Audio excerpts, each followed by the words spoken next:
Okay, shalom. Right, I've already done this lesson once, but I did an extended lesson and I'm going to try and shorten it down because it's the gematria in here and the wisdom here in just this concept that I found within the Zohar is so incredible. And I wanted to do a shorter version so people will watch more of the video. Because I just ended up talking too much in the beginning. So let's go and see if we can shorten this down. So at the weekend I've been studying Metatron quite a lot, and I came across this particular verse in the Zohar, and it's just unbelievable, the wisdom in here, if we can just draw it out and apply it to the actual experience that we've all been experiencing in this Edomite exile. It will offer us a great deal of light and a great deal of revelation as to a great deal of revelation of the name YHWH, the King over kings of kings. So this is taken from Ketetse. We've got to reach this level where we're just perceiving only good. We are perceiving only YHWH, and we can only perceive only good if only YHWH through full complete concept of the Mashiach. So when we have got an incomplete understanding of the Mashiach, it's as if he comes riding on a donkey, just as Yeshua HaMashiach came riding on a donkey. But we can take exactly what we've been experiencing with the Mashiach immersed in the Edomite exile for the last 2,000 years almost. We can take this whole experience and look into it, and then apply all the wisdom that's hidden in the Torah to the reality that we've all been experiencing. And this helps us to elevate our understanding of Mashiach up to a level that he comes riding on a horse, means he comes fully garbed up in all the secrets of the Torah. Basically, that's what it is. Elevate him up from his low status, his poor status, that gives us a poor knowledge of YHWH and elevates us up to a place where we've got a rich, complete knowledge of the name YHWH. So let's go on, because I want to really shorten this. I talked too much last time.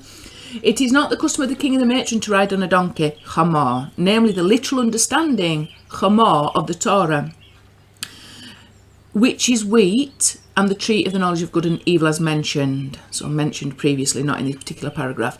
Instead, they ride on horses, the secret of the mysteries of the Torah. This is the meaning of, you ride upon your horses, your chariots of salvation. That's from Habakkuk 3:8. We're going to have a look at this particular section of that verse. It is incredible. The revelation is incredible. The secrets of the Torah are incredible that are in there. The secrets of the Torah that pertain to the concept of Mashiach, incredible. Therefore, the revelation of the name YHWH through that revelation, incredible. For Malkuth, which means kingdom, is not treated lightly so as to have the queen ride on a donkey, and even more so for the king, which is the name YHWH. For it is no place for commoners and servants. That is Metatron, that is called a commoner and a servant, whose way is to ride on a donkey. So Metatron really is related to the concept of the tree of the knowledge of good and evil, and this is our guardian until we reach full spiritual maturity, where we're able to perceive the truth regarding the concept of Mashiach. We have overcome the forces of Sheker and doubt regarding the concept of Mashiach. We have revealed, instead of the concept of Mashiach that we have revealed through our religions that are exiled into various exilic forces, like Judaism is exiled into Erev Rav, Christianity exiled into Edomite, Greco-Roman mentality, Islam exiled into Ishmaelite mentality, the three heads of the clipper, the three main heads of the clipper, okay, that are likened to the river that flows out of Eden, the concept of the river that flowed out of Eden that splits into four heads, and those four heads that represent the clipper, the evil shells that dominate during the time of exile. I talk about this a lot. That river is Metatron, by the way. So we've got to overcome those forces of exile that present to us Messiah, Mashiach, in a certain way that's basically a false Messiah. All the main religions present a false Messiah because they are not the Mashiach of YHWH as revealed through the secrets of the Torah, because if they were, we wouldn't be in the state of exile that we are now in. We've got to liberate it from this. The only power to liberate us from this state of exile, which is basically immature, exilic, mindsets that are not able to perceive the truth regarding the Mashiach, therefore not able to perceive the truth regarding the name YHWH. We need to be elevated above that through the power of the truth that is revealed in the Torah of YHWH, and specifically through the secret mysteries of the Torah, which we're going to be diving into today. What do the secret mysteries of the Torah reveal to us? And particularly this phrase here, what I've already mentioned, you ride on your horses and your chariots of salvation. Okay, where did we get to? So Metatron is the one that rides upon the donkey. Metatron is the guardian until we reach that status of messianic Mashiach consciousness, where we're able to perceive YHWH very clearly, and there's no more good and evil, there is only good. We're able to perceive every last thing that's happened to us. Everything in the Torah is good, and everything that we can apply to the whole experience of our life is good, because there's a good intention for YHWH to bring us to that place of spiritual maturity where we are able to receive a revelation of his name and his absolute oneness, authority and sovereignty. Okay, he is the King over kings of kings, and there's nothing other than him. There's no other power in this world. There is only good. We've got to attain that kind of consciousness. It's messianic consciousness. Okay, so this is why it says of the Messiah, when Israel has no merit, so obviously we don't have enough merit according to the Torah, so the Messiah comes humble, ani, poor, and riding on a donkey. So that's a famous saying. Most people who believe in Yeshua understands that he fulfilled this. Okay, from Zechariah 9:9. What does it mean though, poor and riding on a donkey? And he stands for the Mishnah orders of Eravim. So that's on a Shabbat you can only walk within you can only carry things, for example, within the Erev. It's a very, very complicated Mishnah tractate, so I'm not going to go into any details whatsoever, but it's one of the Mishnah tractates. There's 6 in total. Eravim, Nida, that's the monthly women's cycles, and Yev Amot, the initials of which form ani, par. So the initials of these Mishnah tractates, which is basically in oral Torah, form ani, and the rest of the orders of the Mishnah are comprised in these, included within these, which indicates that as long as one does not know the mysteries of the Torah, but only the revealed Torah, one is poor in knowledge and riding upon a donkey, which is the aspect of the tree of knowledge of good and evil. Basically, you're immature. If you only know the basic stuff or the literal interpretation of the Torah, you are poor in knowledge, and you are poor in your knowledge of the Mashiach and what YHWH has been accomplishing in this world through the soul of the Mashiach. You're poor in knowledge, and therefore you're poor in knowledge of YHWH. Okay?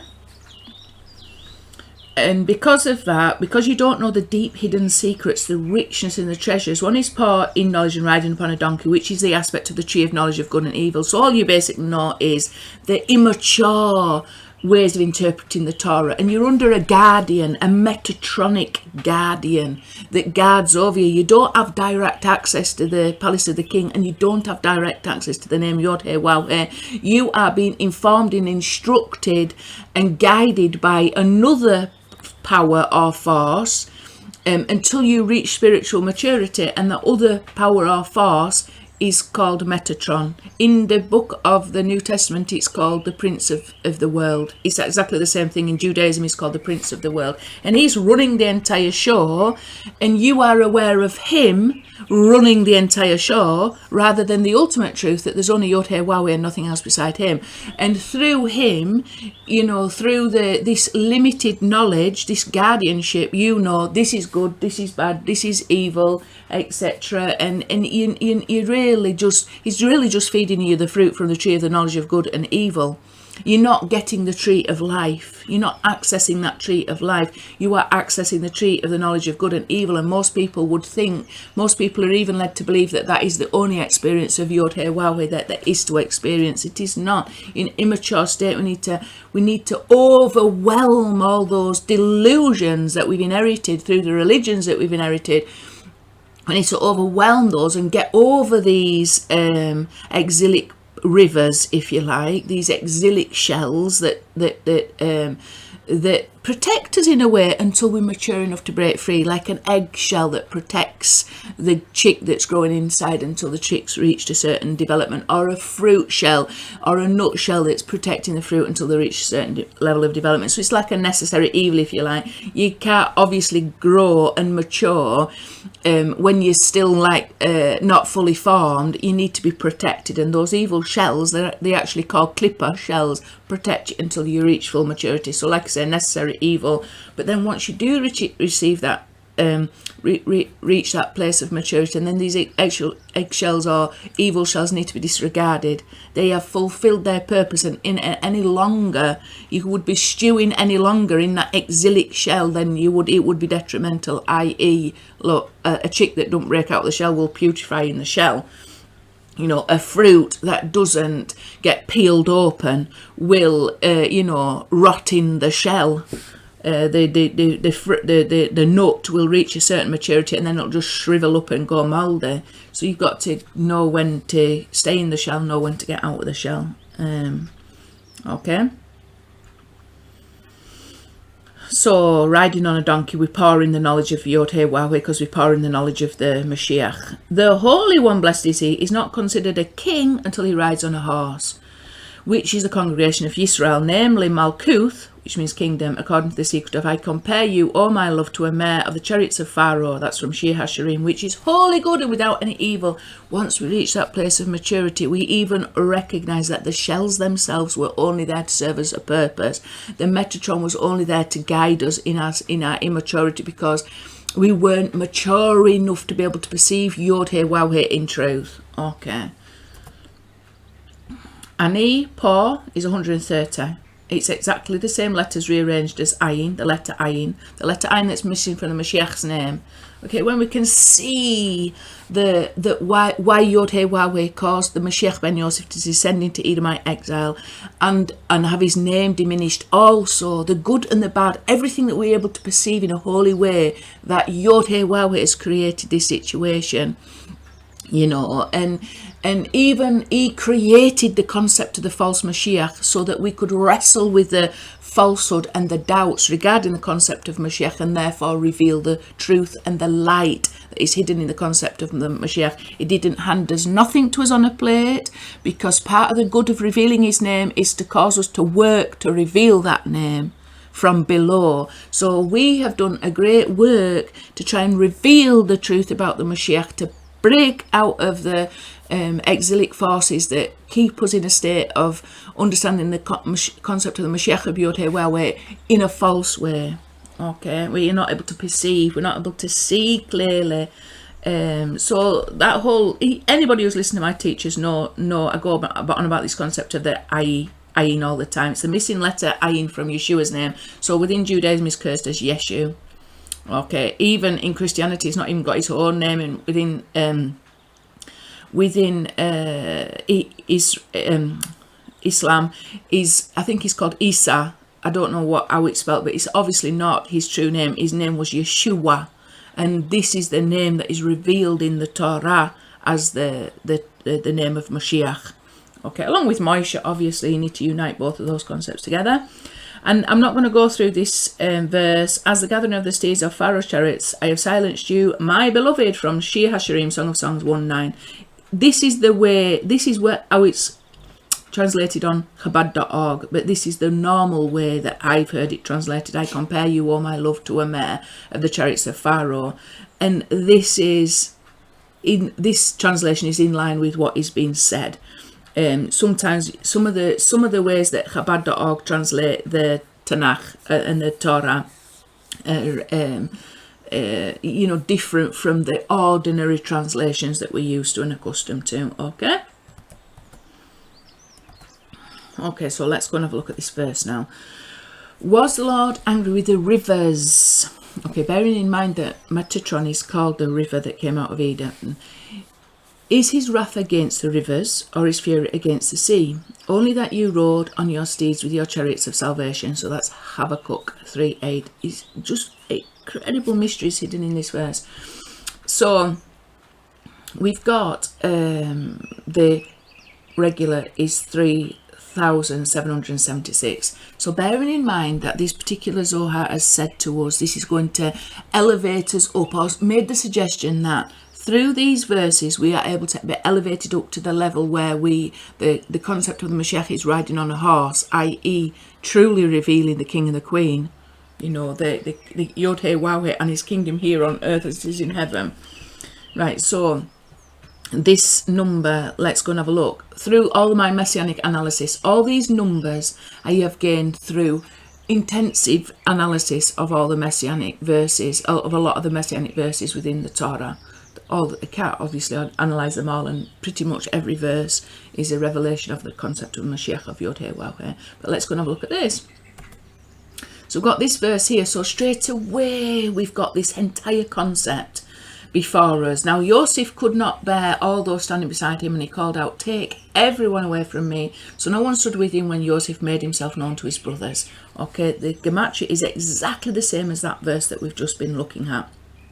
Okay, so straight away we know, if you want to understand the concept of the Mashiach of YHWH, you've got to go and have a look at this particular situation. You know, Yosef hidden in Egypt from his brothers, and the whole build up of that, and everything involved with the story of Yosef is really paralleled in the story of Mashiach ben Yosef, who is Yeshua.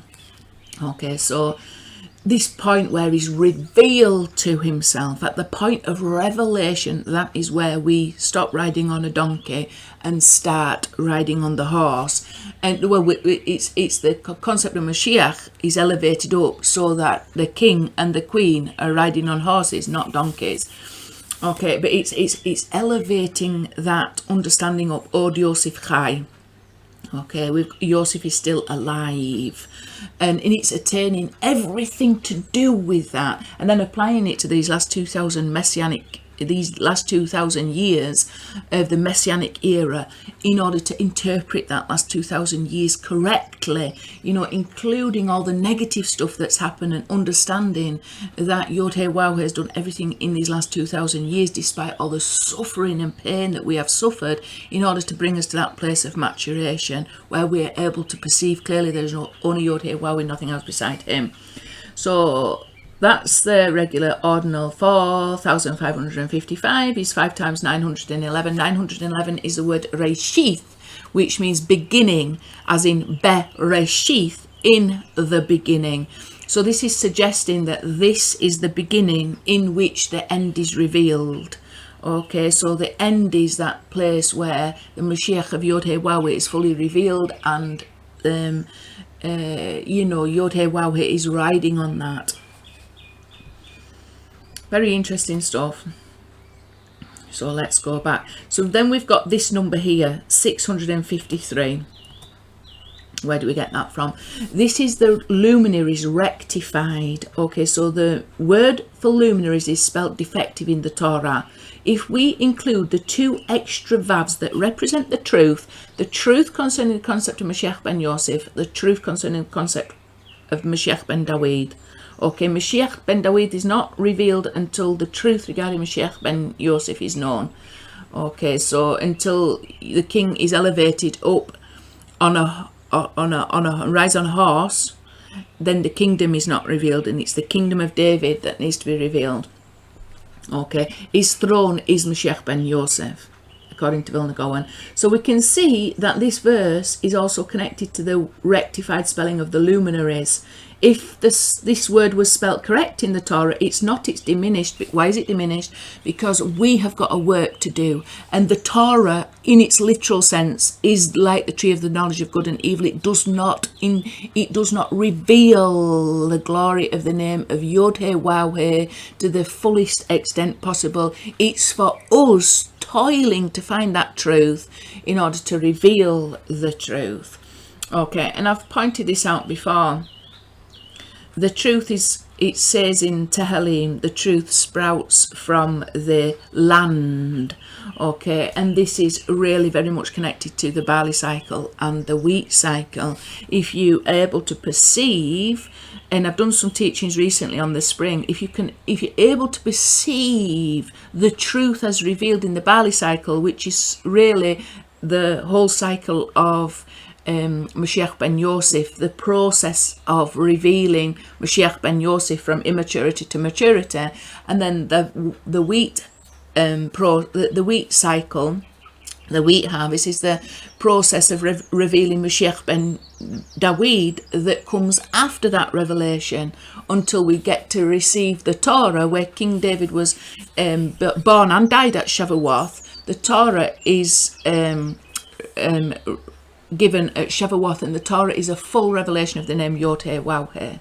Okay, so this truth that we are looking for in this world is as clear to us as the truth that we are able to see and eat and touch, that's revealed through the barley cycle and the wheat cycle.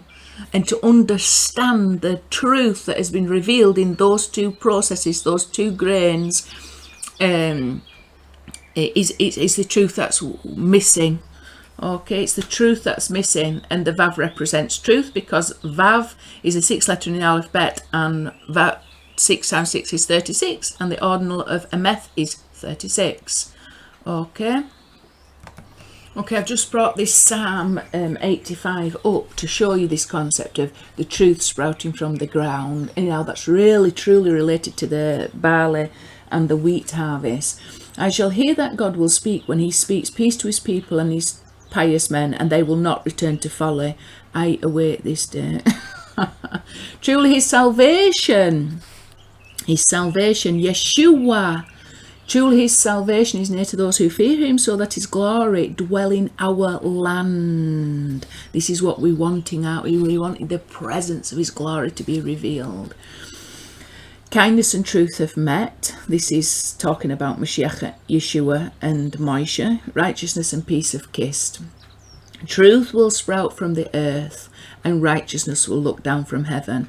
And this Ameth, Me'eretz, Titzmach, the initial letters even spell Ameth, truth. So truth will sprout from the ground, and righteousness will look down from heaven. Okay, when the truth sprouts from the ground, when we are able to perceive even the absolute secrets of the Torah that are revealed in the barley harvest and the wheat harvest, and everything that points to, the new moon and Pesach and Shavuot, the festivals, and all that's involved with that, that distinguishes Israel from the nations, and all the wonderful things. God too will give good, and our land will give its produce. Okay, so I just really wanted to point that out because it's just so glorious, and plus it's got this concept of Yeshua. It's spelt slightly different, isn't it?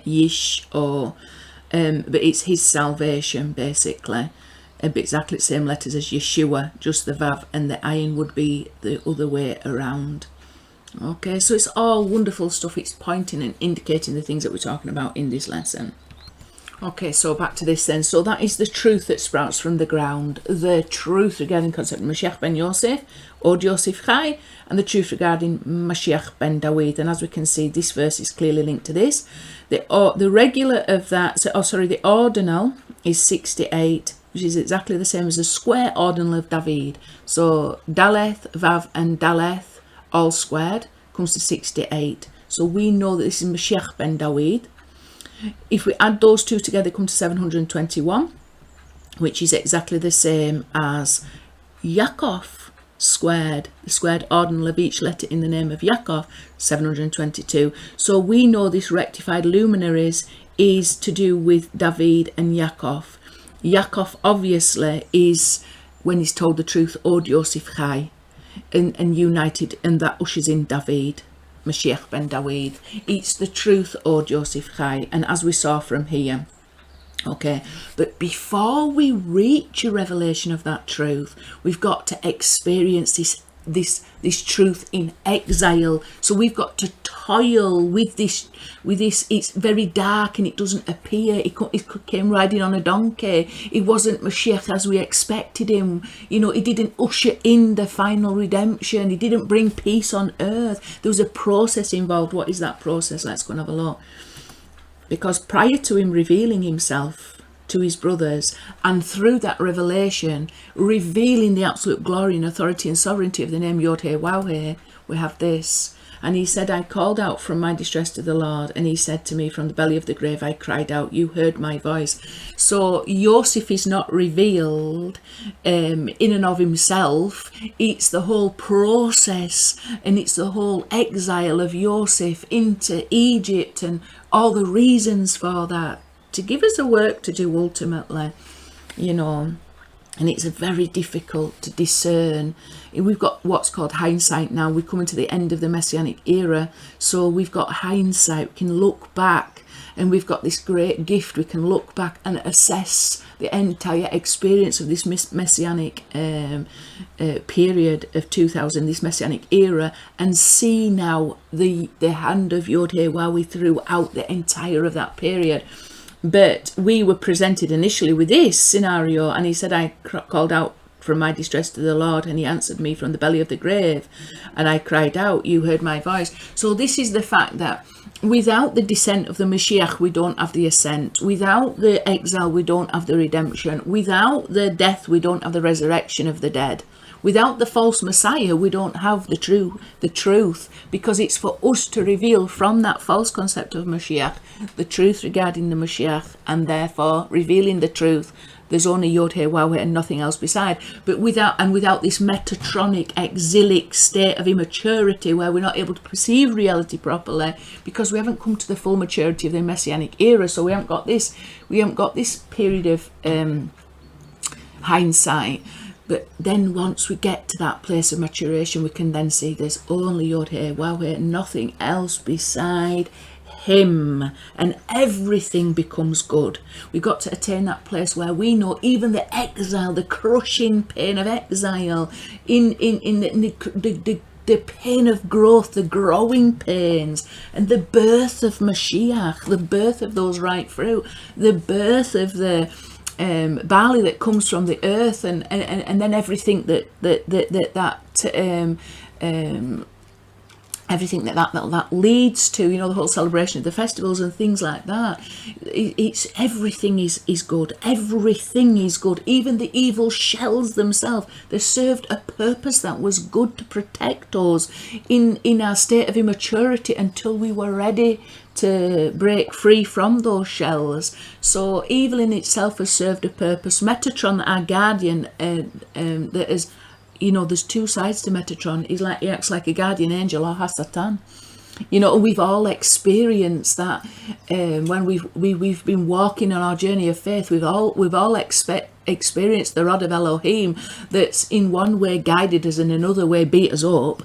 As I have anyway. And this whole humility of being under a guardian and not quite been able to perceive YHWH face to face, and it's a frustration. What do I have to do now to please him, and things like that. But all this is part of that maturity, and at some point you've got to want to totally break free from that mentality and guardianship, and want to enter into the King's Palace face to face with the name YHWH.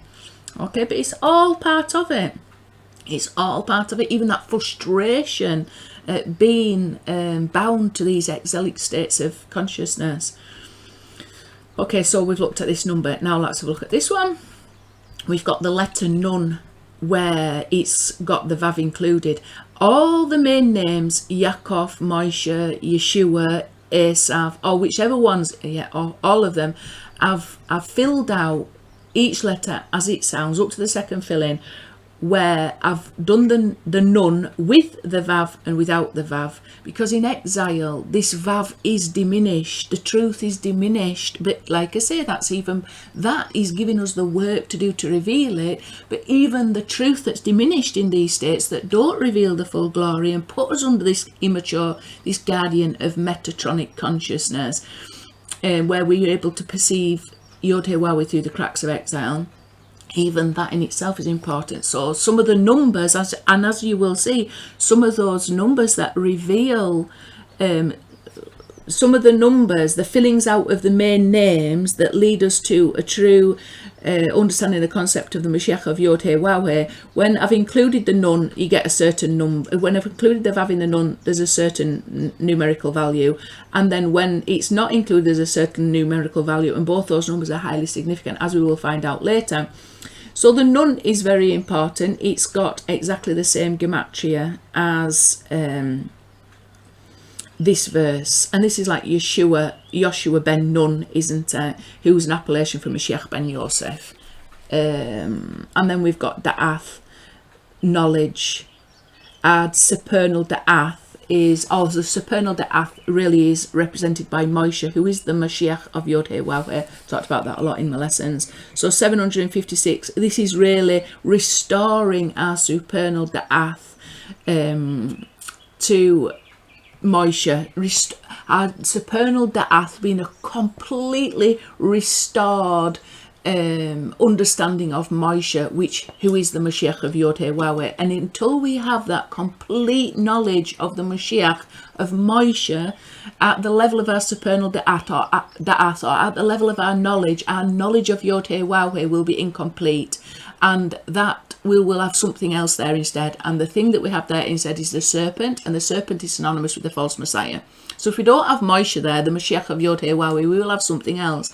We might have some aspects of the truth, but there will be something also that bites us. And until we totally and utterly remove the delusion, any delusion regarding the concept of Mashiach from our realm of knowledge, will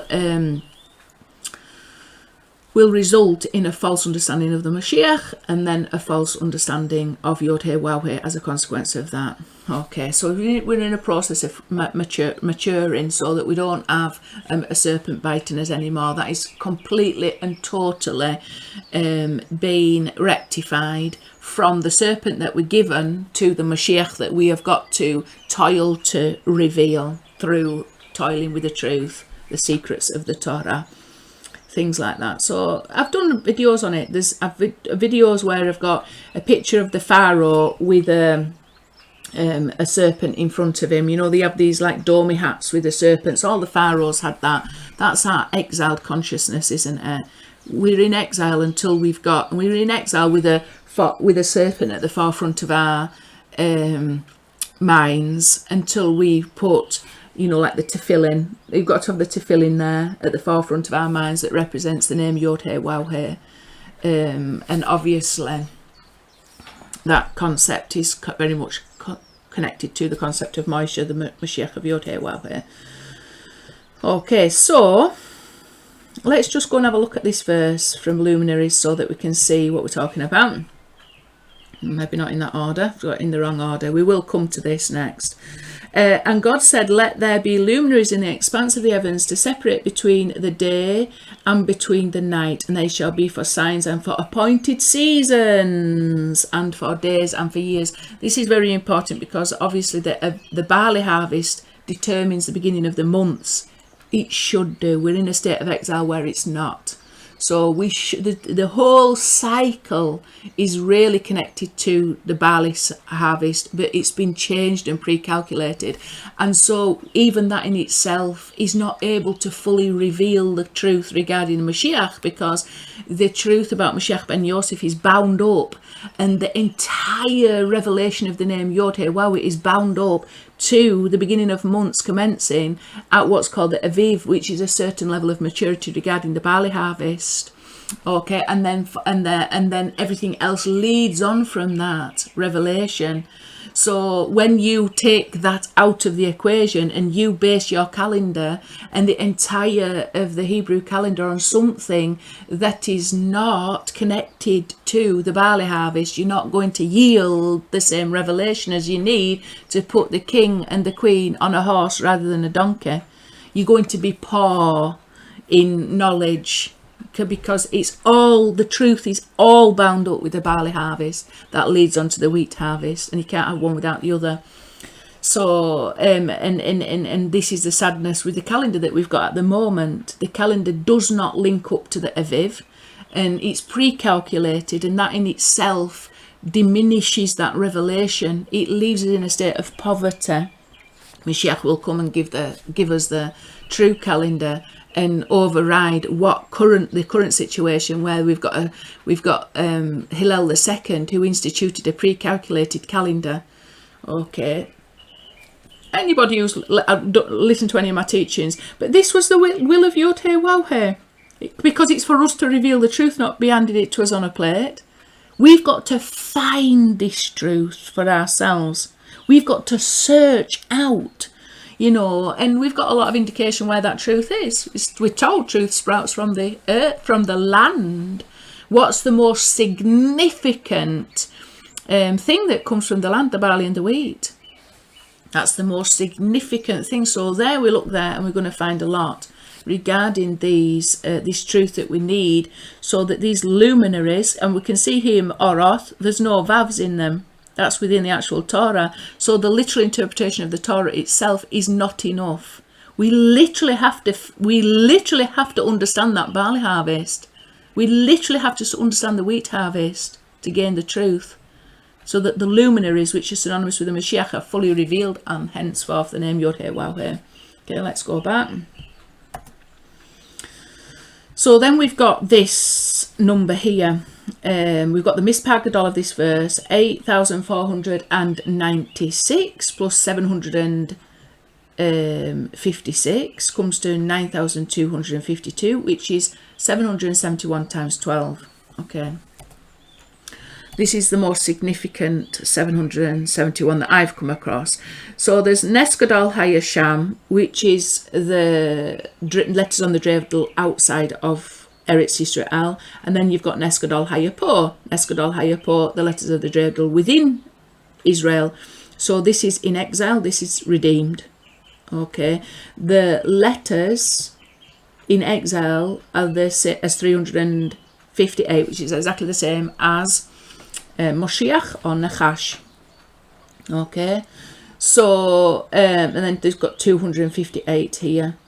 This is for this statement, Nes Gadol HaYapo, great miracle happened here. So this whole story of Hanukkah, the whole rededication of the temple, everything like that is connected to the concept of redemption and exile. But as you can see, both need to be united together. Our experience in exile and our experience in redemption is united together as one. 771. There's loads and loads that you could talk about that. The entire dreidel is everything to do with Hanukkah is messianic. Everything to do with the Torah is messianic. It's all pointing to a revelation of Mashiach. Okay, which is our knowledge of YHWH. So that's connected up there. This is another one that I just came across this just the other day. I was listening to a rabbi, really wonderful teachings all about exile and the forces of exile, because obviously I'm very interested in the forces that prevent us from accessing divine consciousness and messianic consciousness. So I'm interested, and these are the rivers that come out of Eden that split into four heads, the first one being the Pishon River, which is synonymous with the Babylonian exile. So we've still got huge Babylonian influences, i.e. the calendar. Okay, so there's things that occurred, like even the names of the calendar about Babylonian, the names of the months are Babylonian and things like that. There's still something, like I say, all this, you can't have one without the other. You can't have redemption without exile. So you've got to look to exile and see the truth hidden in that, the truth that is actually concealing. So, but you've also got to remove yourself from that state of exile. So Babylon is part of the exile. It's exile from what? It's exile from the truth, wet and meth. Okay, 68 again, up here. So it's opposite a revelation of David and a correct interpretation of the luminaries. 514. Okay, but it's this number here. It's the Mispar Gadol plus the regular. Comes to 1,542, which is 2 times 771. So this whole influence of Babylon, which, like I say, the most significant influence that remains today is the calendar. that is born out. There's Babylonian influences in the actual calendar, and this is preventing people from accessing this. So this is like the river of Metatron. This keeps you in Metatronic consciousness. You need to cross this river, and in order to access divine consciousness, to stop the concept of Mashiach, riding on a donkey, and elevate the concept of the Mashiach up through the secrets of the Torah that are revealed in the true Hebrew calendar, okay, the true cycle of the seasons that are determined by the sun and the moon, and that are also determined by the Aviv, the barley harvest. Okay, so if you remove that from the calendar, you're removing basically the truth that is needed in order to correctly illuminate, and you're stuck in tree of knowledge of good and evil consciousness. As long as you do not understand the limitations of the thing that you are currently exiled into, as long as you don't know that you have to get yourself out of that, there's a limitation to that calendar that we have currently got. And as long as you're happy with it, you are not going to have the necessary. As long as you are happy with it, you are not going to have that force and yearning that comes from below to break free of it. It's like there's an expression in a pigs in poo kind of thing. You're going to be happy in your state of diminishment, and you're going to be happy with all the festivals and things that you're keeping in this exile state, which doesn't even reflect the glory of the name YHWH. It totally and utterly oppresses his name. So you should have zeal for his name to be revealed in truth, okay, and not accept this exile any longer, not a day longer. Hate the and not necessarily the Shabbats, but the festivals and things like that are not in accordance to the true biblical calendar, the truth. So Babylon, it erases the truth, especially Wehemeth, which is part of the name. Let's go and have a look at this. 446 is Wehemeth and truth, one of the 13 attributes of mercy found in Exodus. So this is part of the Torah of Moshiach, but it's also part of it's connected to Yaakov. Give truth to Yaakov. What truth? Oh, Yosef, Chai ultimately is the ultimate truth. Okay, Yosef is still alive, and we need that revealing, and we need it revealing in truth. Also, 147 is the years of Yaakov's life, so we can see it's opposite Yaakov in that way as well, and opposite David, and opposite truth. So you want Yaakov to be, fully empowered and invigorated with the truth. Od Yosef Chai. You want the Mashiach ben David's kingdom revealed on earth as it is in heaven. And you want the truth to be revealed so that the luminaries are fully rectified, and the king and the queen are riding on a horse instead of a donkey. Then we've got to make that. We've got to make that transition from exile to redemption. So now we've looked at all these. Let me just go make sure that there's no verses. All right, this is the verse, isn't it? And more than they, my son, beware. Making many books has no end, and studying much is a weariness of the flesh. 3,855, which is 5 times 771. 771. So this is the state of exile, isn't it? You're creating more and more and more books. More and more and more of the tree of the knowledge of good and evil within our exilic states of mind, with our exiled knowledge of God, knowledge of YHWH, and it just wearies your flesh. It's not good news. It's not the good news. And you've got this word basar, it wearies the flesh.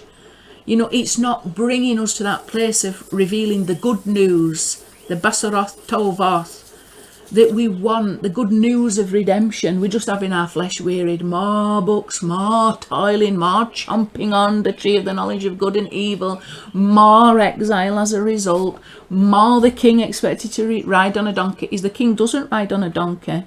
You've got Metatron.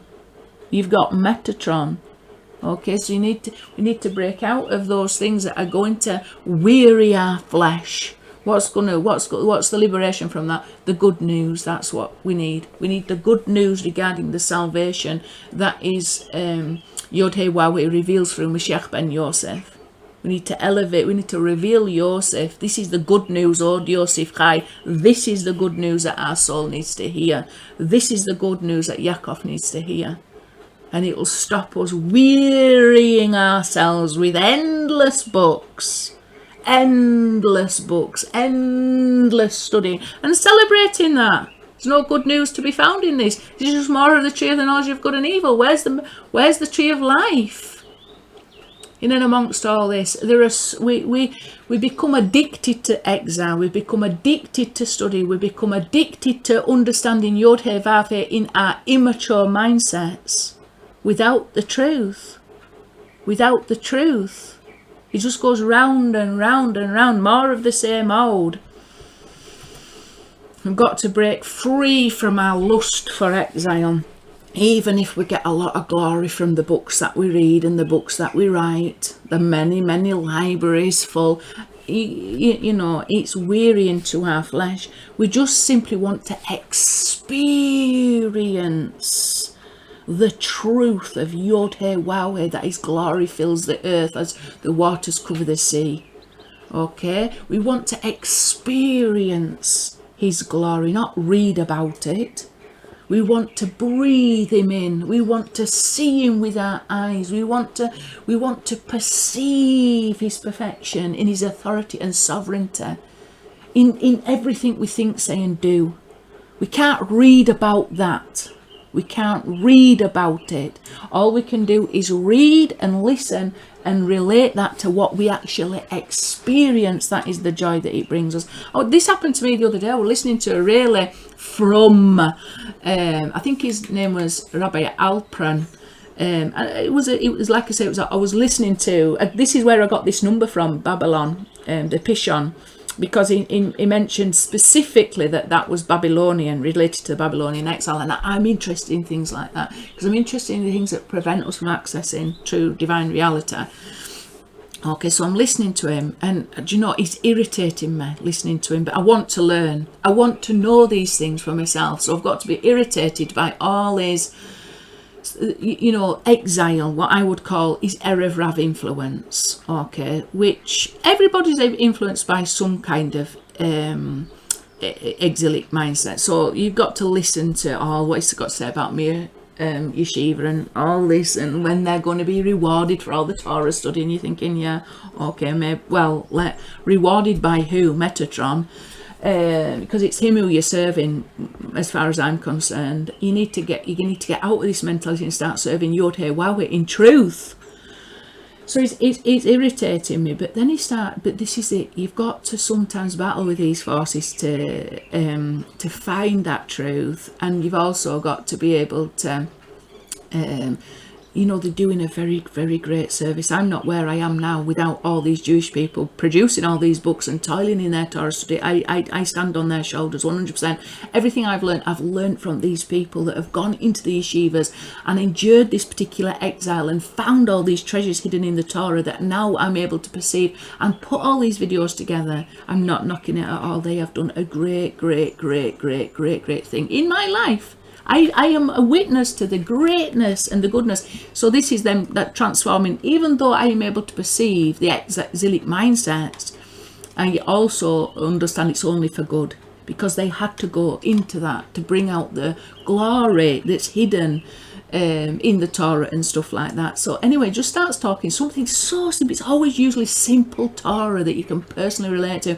He starts talking about Moda Ani in the morning and going on about that, and I was out in the garden, doing my garden, planting up my garden for this year, and I'm pushing my fingers into the dirt, listening to this Rabbi Alpern that came from Birmingham, wonderful accent and everything like that, not like my horrible northern English accent, very clipped proper accent, you know, proper British accent, absolutely wonderful. And so he's talking, and when I'm listening to him, you know, with my dirty hands digging down into the dirt and but he starts talking about Moda Ani, and all of a sudden, I don't know where I went, but my soul went up to heaven.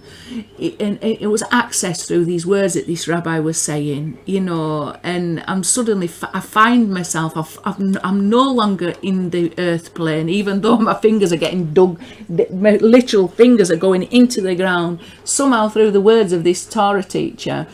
That irritated me for rather a long time, but I persevered because I wanted to learn what it was that he was saying, and I had no other way to learn it, so I persevered with it. All of a sudden he's talking about Moda Ani, and he's talking about that experience of waking up before you even get out of bed, and some Torah around that I couldn't even relate it to. I'm going to go re-listen to it, but all of a sudden I'm up in heaven somewhere. My soul is elevated to a place where I'm absolutely in the King's palace, face to face with YHWH.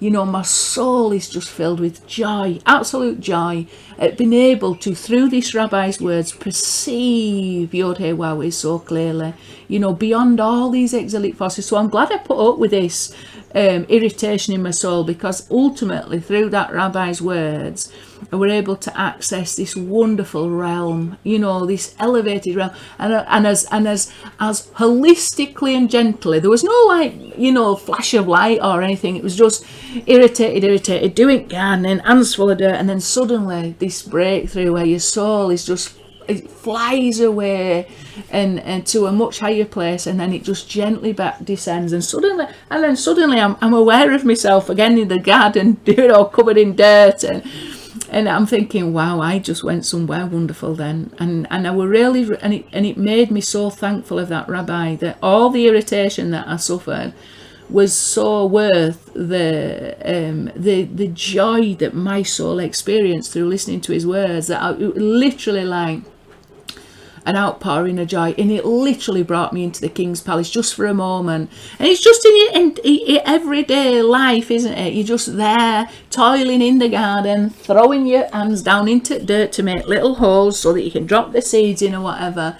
And yet in that experience, because I yearned to understand this revelation, so I'm wanting to learn, I ended up learning something completely different, but that brought me face to face with the name YHWH. And it's through these rabbis that have toiled so hard in exile to bring about a revelation of truth that enables us to then access the palace of the King and come face to face with the name YHWH, and allow our souls to unite to that and draw us up even from the physical reality that we experience. And I was so gently drawn up that I didn't realize it all. I can just remember this wonderful feeling of being aware of YHWH, and then just the gentle descent back down to the garden where my hands are in the dirt again.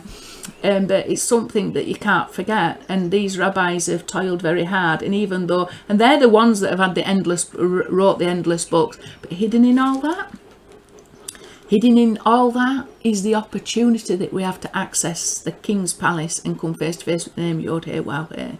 And it is wonderful, but it is exiled. It is exiled to a certain degree. You've got to go sometimes against these outward and it's really what the irritation I experienced through that rabbi is somehow my own exile, isn't it? It's my own flesh, if you like, getting irritated by their exilic mindsets. It's my exile getting irritated by their exile. It's my outer evil getting irritated by their outer evil. But somewhere along that line, my yearning to know more and this teacher's yearning to teach met, and we were in heaven, and he will never ever know that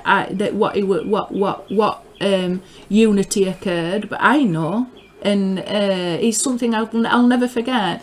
And so this is what I mean. The exiles, without the exile, there's no redemption.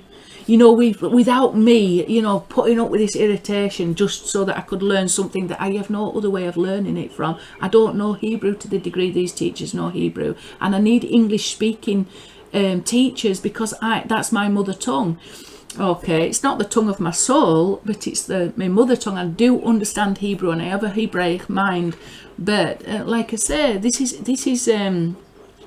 when we've got to transform this evil And we've got to even perceive even that is good, because I had to toil. I literally had to put up with something that was irritating me until that breakthrough came.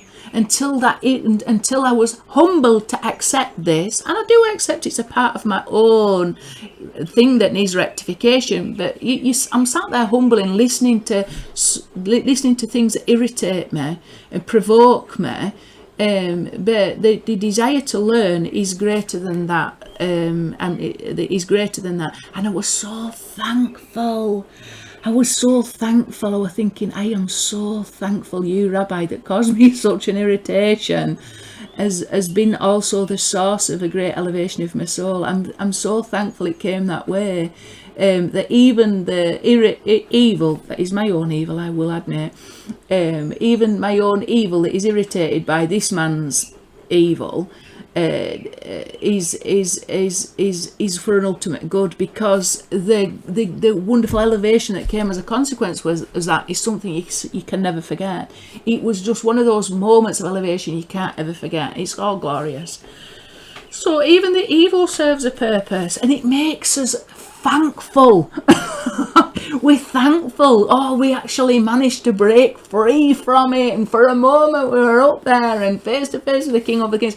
And our Father in heaven must be just absolutely delighted that people from such different backgrounds, me from the lost house of Israel and this man from the house of Yehuda, coming together and being able to access him.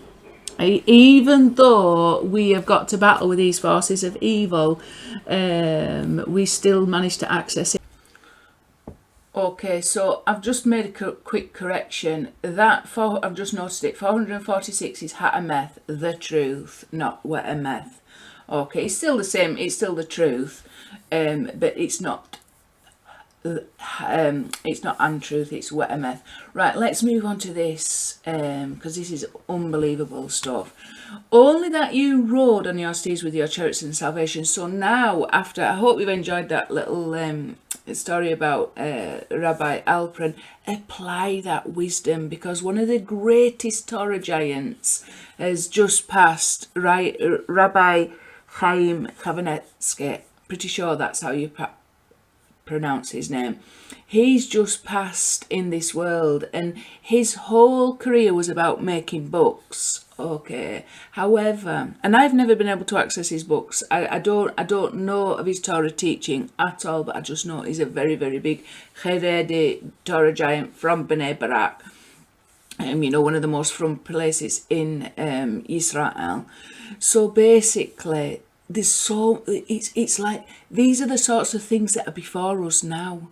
It's we've got to see what's before us now, but at the same time, going back to this, considering what knowledge that this Zohar, everything is good, and even though the making of many books is wearying of the flesh, we've got to sit, and there's a truth in that. There is a truth in that, and it's very much connected to this Babylon, influence of Babylon, which is very much influenced, like I've said, within Judaism at this time, and also within other religions, but mostly the pinnacle of this exile is to be found within Babylon. The pinnacle of this wearying of many books is to be found within Judaism. They are the people of the book, and they turn themselves into the people of many, many books. But anyway, this evil has got to be transformed into good. We've got to see the good in it. And so hopefully just that little story illustrates to us that even when you're taking something like that, that's this teaching from this particular rabbi that's the product of many books, when you're able to extract from that the light that allows you to enter into the heights of spiritual perception of the name YHWH, then it's all good. And we have to start to see that everything works for an ultimate good. Everything, even having to toil against these exilic forces allows us to enter into good. And we've got to start to realise and recognise that good more. We haven't got time to be toiling and toiling forevermore with these endless libraries of books. We've got to be able to quickly access the name of YHWH because the time demands it. This time that we're in now demands it. Right, let's go over this then. So this is the key text from the Zohar that's going to help us elevate the concept of the Mashiach from these exiles into which it's been exiled, Babylon, and all the other exilic mindsets, and through the secrets of the Torah that reveal the name of YHWH, we were able to elevate all these concepts up. Okay. Also, another thing to bear in mind, sometimes when I'm listening to myself, like I'm trying to do this to shorten it, I won't actually shorten the teaching, I've realised that now. We can talk too many words as well. You know, sometimes we just need to get to the point, and it can be really, really difficult. I'm listening to myself, and honestly, sometimes I always listen to myself. This is exile as well. Who I was last week, I can't bear to listen to anymore. I can't listen to my teachings from a few months ago because I've grown. I feel like I've grown and moved forward spiritually. So even I irritate myself. But the first week after I've produced a video, I can listen to it and learn from it and think, oh, I should have said that, or maybe there's a link there. And I'm inspiring myself through listening to the teachings and thinking of other things that I can add and other dimensions that I can explore. But then I'm thinking to myself, gosh, I just repeat myself over and over and over again. And it's many words, not just many books. I wish I could just fire an arrow, smack it right on target, and then I've nothing more to say. But because I haven't got that ability I've got to go around the houses to say, use loads of words to probably say something very, very small. Okay, so I do appreciate this. I haven't got the talent to be able to just speak something, and I haven't got the audience that would understand either from speaking something like what the rabbis did. They had all these very, very top scholars, so they could just say one word and it would be so infused with meaning, and the people that was the audience of these people would be so attuned to his frequency and the depth of meaning that they would understand what he says. Me, on the other hand, I have not got this ability. I've got to take the little that the rabbis say and do deep dives into it in order to figure out, well, right, like this, take this, what they've said, and do a massive deep dive into it and come up with loads and loads of words as a result of it. It's part of my journey anyway, so it's not just many books, it can be many words that frustrate. It frustrates me. But if I don't do that, if I don't go deep diving down into it, if I don't allow my mind to wrestle with all these different concepts and illuminations that have come up before me, if I don't talk my way through it, I can't get the understanding that I'm seeking. Sometimes I've got to just talk and talk and talk, and finally I feel, I've hit the target, I've said what it was I wanted to say. Then I listen to myself a week later and I think, I could say other things instead. So that's even our journey, our spiritual journey is a progress, you know, and who we were last week is a different exile to what we're in today. You know, we're making progress, and we're even coming out of our own exilic shells slowly but surely, and who we were and what we were saying and what we were learning some weeks ago or months ago or years ago is not where we are, and it's not relevant to us today, is it? So you've got to always keep moving with the time and recognize even within yourself, you know, your own exiles and the progress that you've made to elevate yourself beyond those exilic forces and exilic shells that last week held you bound and this week are not so prevalent. And even that experience with that rabbi, to me, was it was more than just.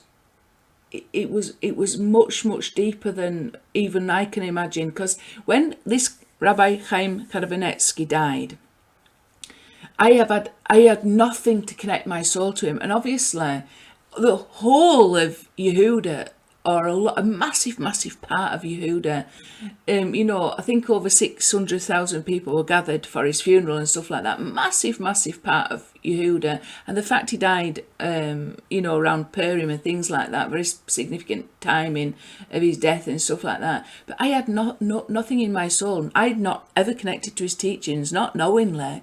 I'd just seen pictures of his face over time, because obviously he's a very, very, very famous rabbi. And I was stood at the door on this really wonderful day, I'm listening to some people that are speaking about him, that I really value their teachings. And this one particular rabbi was talking about the impact of Chaim Kamenetsky and stuff like that. And I'm thinking, well, I've no connection in my soul to what this guy had done. All I know is that he'd wrote many books. Okay, so after this experience with Rabbi Alpern, oh no, I don't even think it was that. I think it was prior to this. This is when you get your prayers answered. I knew there was a void, and I couldn't connect with my Jewish brothers and sisters, for all the reasons why, all that caused me to suffer when I went to go convert to Judaism, and the arrogance and ignorance, especially the Haredi community, that I don't have a really nice flavour in my mouth about. And this Rabbi Alpern's Haredi, as far as I'm able to make out. And I'd been praying, I'd had a specific prayer, and it was like, I said to Hashem, okay, so I've no connection to this rabbi. He's died. I know something big has happened within Judah, but I don't feel the ripples from where I am, because, I've no, his Torah's not reached me. What this man represents within Yehuda has not reached me, not as far as I'm aware, only indirectly. I've no books by this man. I presume he's not translated into English, but I haven't even explored that. And I've never come across him. So I'm praying, if what this man represents, this was my prayer, if what this man represents, if you could find a way to touch me in my life. And I was stood at the door facing this sunshine, saying these words, because I felt like I don't really want to miss out. If there's some good in this world, and I want to believe that their lives, all these Jewish people, they're not running around in vain, chasing after these rabbis, even if they're in exile. I want to see the good in that, and I want to connect to the good. So I'd said this prayer on the death of Rabbi Chaim Kamenetsky, simply because I had nothing to attach myself to his passing. I had nothing to connect myself to the Jewish people that had passed. And I simply said that prayer, and then there you go, I'm digging garden, listening to this Rabbi Alpern, and really there was some of that prayer answered in that whole situation, because it was, if he hadn't died, I wouldn't have prayed that prayer. If I hadn't felt that void and loss, and I knew there was something wrong in me, because at one time I was so attached to Yehuda that every tiny little bump I would feel very profound connection to these rabbis, because I was in that environment. I was living in the Jewish community. I was going through the conversion. What they were saying were mattering to me, and things. I was attached to it very strongly. And then suddenly this top rabbi died. I've been seeing his picture for years and years, never really explored what he's all about, and I have no feelings whatsoever because I've no connection to him. And I'm just feeling kind of numb, like, well, what does it mean to me? And so that's where I said the prayers, and then that whole episode with Rabbi Alpern occurred as a consequence of that. So it weren't directly related to Chaim Kamenetsky. Okay, Rabbi Chaim Kamenetsky, but it was in a way. And then when I've come to do these teachings, it's all connected to me. So it does profoundly affect me, and I want to explore that more, and I want to think to myself, well, if YHWH answered my prayers in such a wonderful way to connect me to this particular rabbi, but in that it illustrated the entire necessity for people like me of the lost house of Israel to make that connection, even though it irritates us, even though their exile forces, I'm repelled by them, but there's still, there's a great reward in making that effort to unify and to appreciate.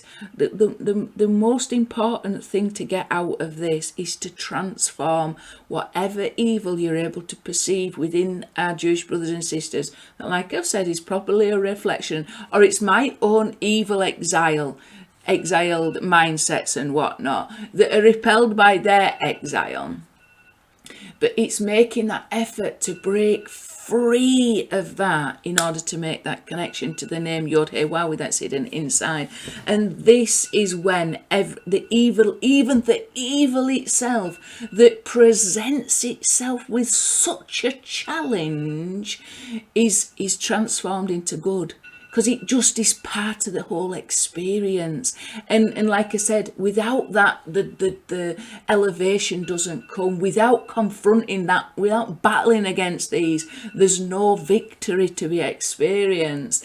So in a way, I had this wonderful answer to my prayers that were triggered by the death of this really, really, really famous rabbi. And the fact that because I'd been exiled, because of all the suffering that I'd endured with Erev Rav, had driven me away to find who I really was within myself, because I really wasn't a convert. I was really lost of the house of Yosef, and I really was carrying within myself that light of Mashiach ben Yosef. That is who I really am. I am not. I don't want to deny that just to pretend that I'm like these Jewish people who have been born in Yehuda and things like that. I need to attach to him in a different way, like what happened yesterday, in truth, in truth. And that's what, so there's something happening, something was stirring in my soul, some answer to prayer, that some essential breakthrough that needed to occur. So keep praying. Don't be too put off when we're irritated. I am definitely irritated when they start going on about things, but at the same time, those forces of irritation and those forces of our own exile, and especially even when we're seeing the exile of others, bear with it, endure it, and defeat it, and then we'll be able to access the good that those exilic forces are trying to prevent us from accessing, and we will have earned the right to experience that good. Okay, so let's go back to this. Only that you rode on the steeds with your chariots of salvation. 1,991 plus 308. Ordinal equals 2,299. 1,991 is 11 times 181. 1,991 is the number of years since Pesach of 2021 that Yeshua has been exiled into Edom. If we go by one of the calculations, astronomical calculations, of AD 30 being the date of his crucifixion, then as of Pesach 2021, it would be 1,991. We're nearly at Pesach 2022, aren't we? And it would be 1,992. So just to point that out, because there's a maximum of 2,000 years, parallel to the 2 extra full years that Yosef was in the pit after he spoke to the chief cupbearer and said, remember me and take me out. Remember me to Pharaoh and take me out. Okay, so just to bear that in mind, we will be having a look at that. And this is the Mispar Gadol numbers, so 2,951 plus 332, this is quite significant, comes to 3,283, which is 7 times 469. All those numbers are incredibly significant. Let's start off with this 308, however.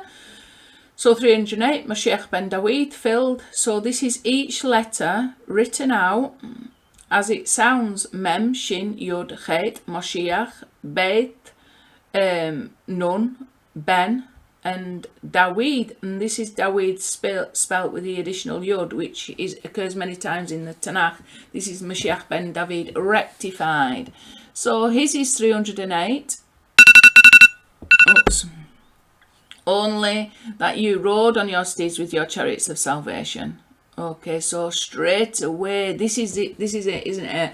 We don't want the concept of Mashiach to be riding on a donkey. We want that elevation so that he comes riding on a horse, because that is elevating the entire name of YHWH, and the Queen also, elevating the Queen up to the place where she should be, and the Queen really is the Kabbalistic teachings, the hidden secret teachings, isn't it? So elevating that up also, and not expecting them to just ride upon a donkey. Then this one, Yeshua filled.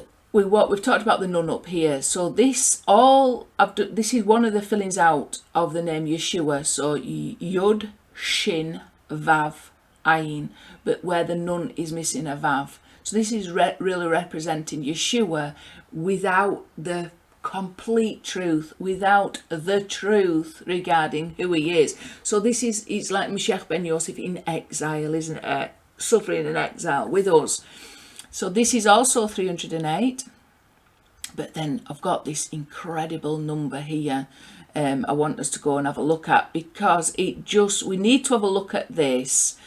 It's because it's so fundamental. This is the evil, the nun represents life as well. So basically, we haven't got an awareness of that life, like the tree of life is missing. We're just chomping on the tree of the knowledge of good and evil in exile. We're not able to perceive that life that we should be able to perceive, because we're missing the vavs from the luminaries. Okay, so it's all part of it. It's all part of it, because look at this number here. Let's go and have a look. We've got this concept of Gad the Matzoth. Right, so we've talked about the barley cycle and the wheat cycle, revealing everything. So part of my analysis into that, I ended up looking at this particular verse, obviously. Very interesting. I've not put this to a video yet, but there's the numbers in this are incredible and linked back to what we've just looked at. So you've got this concept, and you shall watch over the unleavened cakes, which in itself is a great mystery. And this is what in Israel leads to the Shmur Matzah, where they guard the flour from the previous harvest and make sure it doesn't come into contact with any water. Anyway, this comes to regular and ordinal 2,110. Daughters of Yerushalayim, okay, I think we come across that again sometime in this teaching, also comes to a square ordinal of 2,110. But with the daughters of Yerushalayim, you've got the regular and then the Mispah Gadol. If you add them together, they come to 2,668, which is 2 times 1,334, which is Yeshua in exile. We'll come across that. It's not only that, though. We've got truth, Wehemeth, the truth, and Ha'emeth and truth, and Ha'emeth, the truth. If we add the regular of all those together, it comes to 1,334. Okay, so the daughters of Yerushalayim are connected to this concept of truth, as is Yeshua. Okay, and then you've got, if you add this with the ordinal, you've got 1,453. We'll come across that number later. Because man is a tree of the field. Okay, this is really talking about righteous men. Because man is a tree of a field, it's basically we are planted in the field, either the field of Esav or the field of the Holy Shekinah, and we are learning from the experiences. Going back to what I said about, we have to experience YHWH so that we have knowledge of him, and knowledge comes through experiencing his name, and in being an actual reality in our lives. So we're planted in this life, in some way, the field of our life, and we either experience that in a holy way or like planted in the field of Esav, not in such a great way. But either way, good or evil, like good planted in the tree, the field that is the Holy Shekinah, or the field of Asaph, either way we will learn Torah. One way or another, we will learn Torah. And what does that ultimately mean? It will reveal the name YHWH in all his glory. One way or the other. Okay, so ideally, we want to be planted in the field of the Holy Shekinah, just learning things in a holy way, in a direct way. But this is not the way YHWH has allowed us to learn. He has literally planted us in the field of Asaph, just as Yaakov sent Yosef out into the field. And we have learned the hard way, the truth about his name, that there is only YHWH and nothing else beside him. So even this evil experience of being planted in the field of Asaph has only led us to conclude one thing. There is only YHWH and nothing else beside him. So even every evil experience that we have ultimately experienced, we haven't learned anything else. We might not be aware that we have learned that there's only YHWH, but deep down, under all those layers of exile, under all those influences that dominate during exile, within those layers, like it was actually onions that I was planting in the ground. I was doing onion sets, and in Kabbalah, the onion represents all the layers of reality. It's like there's deep within there's the essential realities, and that would be the coming face to face with YHWH. But there's sort of like a lot of layers before you get into the heart of the matter. And sometimes we can be caught up in the outer peel of the onion. We never really get to the nice sweetness that's inside. We're just stuck in the outer layers of the onion, which are bitter and hard. And even if you cook them, sometimes you can't even get them to soften. Sometimes that's our experience of life, okay? But we don't get into the real heart. And what I'm meaning is, but if you take everybody's experience, just because they're on the outside, doesn't mean to say that inner reality is not what it is. Even though you haven't gone into the depth of your experience and found that hidden light, does not mean to say that it is not there. But when we collectively analyze the entire experience of these last 6,000 years for all humanity, there is one conclusion only. Audio, ein od milvado, there is nothing but YHWH.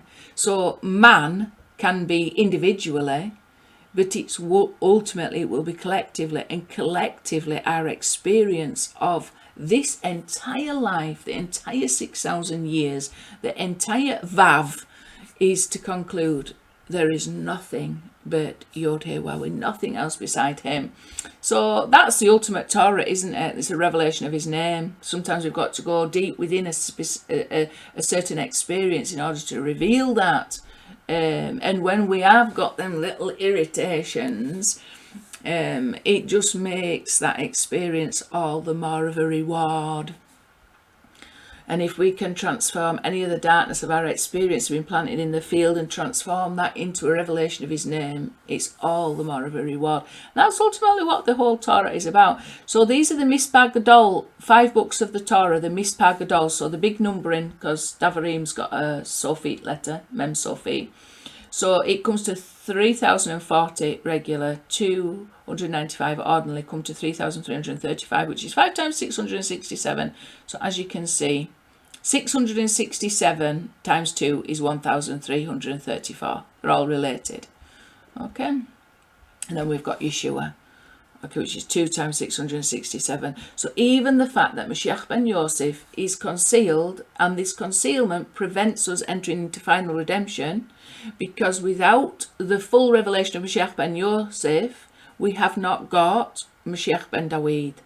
So we need to take this, and we need to find the truth that is hidden in our experience. So now we've got hindsight. I've talked about this a lot. We've got 2,000 years nearly that we can look back on. We're in the 1991, which is related to this We've got all that to look back on.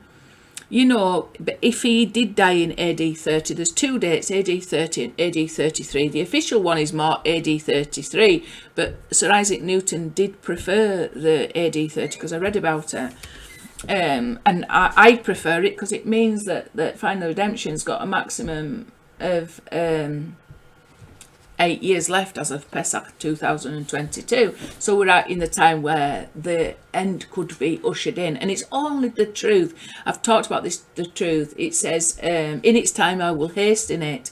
In the time of the final redemption I will hasten it. But that is just synonymous with the revelation of the truth. The truth is what hastens final redemption. There's only one thing we're looking for that can possibly hasten final redemption. Truth about what? Od Yosef Chai. And when you look at the gematria for in its time, it's just basically synonymous with the truth, or one of these. I think it's maybe YHWH or something like that, but it's one of those numbers.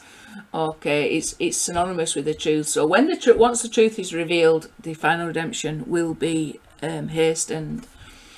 Okay, when we get this letter Vav and reveal the full glory of the concept of Mashiach ben Yosef, then we'll get the messianic kingdom of Mashiach ben David established on earth as it is in heaven under the sun. So this is this number here, YHWH. This is opposite. Well, under the sun is very much connected to the truth. The truth is to be found under the sun. Metatron is opposite this. Okay, so when we are toiling, we have to toil for the truth. It's as simple as that. It's not handed to us on a plate. There are moments, like I say, where we can receive that truth, but it's when we're actually out toiling under the sun, isn't it? When we set our hand to the plough, you know, like I say, this truth sprouts from the land, the barley harvest and the wheat harvest, and there's a lot of toil involved in bringing forth both those harvests, you know, and all kinds of, there's so much connected to that. But so under the sun is really connected to this, a revelation of the truth. Our experience under the sun should bring about a revelation of this. Okay, Metatron is opposite that. Oh, okay, and also 112 is until Shiloh comes, the ordinal of until Shiloh comes, and it's also, there's loads of things here. It's also Yod He Waw He Elohim, and we've got a unity between heaven and earth. Metatron is the river that splits into four heads. Metatron is opposite the verse, nothing new under the sun, as he continually renewing, changing like, renewing like an eagle. Because I've spelled slightly wrong there. So Metatron is the opposite force, isn't it? He is the forces of exile that prevent us from truly interpreting this in order to reveal this, so that we access the name Yod He Waw He. I haven't thought about that. I haven't thought about it clearly. I think if I could meditate on that a little bit longer, I could come up with some really profound stuff, because I've just been the reason why I got this is it, this is the truth. The reason why I actually picked up on that particular Zohar that we're now going through is because I was looking in the Zohar for the part that mentioned that Metatron was like opposite this under the sun. I wanted to get the source from within the Zohar, the teachings, where I'd written this down, but I'd not put where I'd got the information from, and I was actually looking for the source to say that Metatron is opposite under the sun, and I found it. And it's like he's under the sun because he's continually renewing like an eagle. He's the youth that continually renews like an eagle. But I haven't meditated on it a lot enough to bring out some teachings. If I have to go, I'll have to go back and really think about all that and look at these numbers and see what I can draw forth. But so we've got this this river that is Metatron, these heads of the exile that are influencing us whilst we are in our state of immaturity. So clearly, maturity comes when we have toiled under the sun to reveal the truth that is hidden in that entire experience, that truth that helps us to confirm there's only YHWH and nothing else beside him, which is the entire sum of the entire of the Torah, which is a revelation of his name. Until we have the revelation of his name, there is nothing but YHWH. Then we've got Metatronic consciousness, and the Torah is like the tree of the knowledge of good and evil. So this experience, battling with those forces of exile, should ultimately bring us to that place where we're able to go deep within to that experience to reveal the truth. There is only YHWH, nothing else beside him. Okay, I think I've made a decent enough conclusion there. Okay, and then we've got the seesaw and fled. I've done teachings on this based on the coffin of Yosef and stuff like that. What did the sea see and flee from? He saw the coffin of Yosef, and that is synonymous with he saw the merits of Yosef, Mashiach ben Yosef. This is Yeshua HaMashiach, the ordinal of Yeshua HaMashiach, and this is also, Yeshua is 386, so it's Yeshua plus a Kalel, but it's also connected to Yonah that. Anyway, I've said enough. But you've got the 1334, which is here, look, the seesaw and fled. And it's exactly the same. It's connected, like I say, up to all this.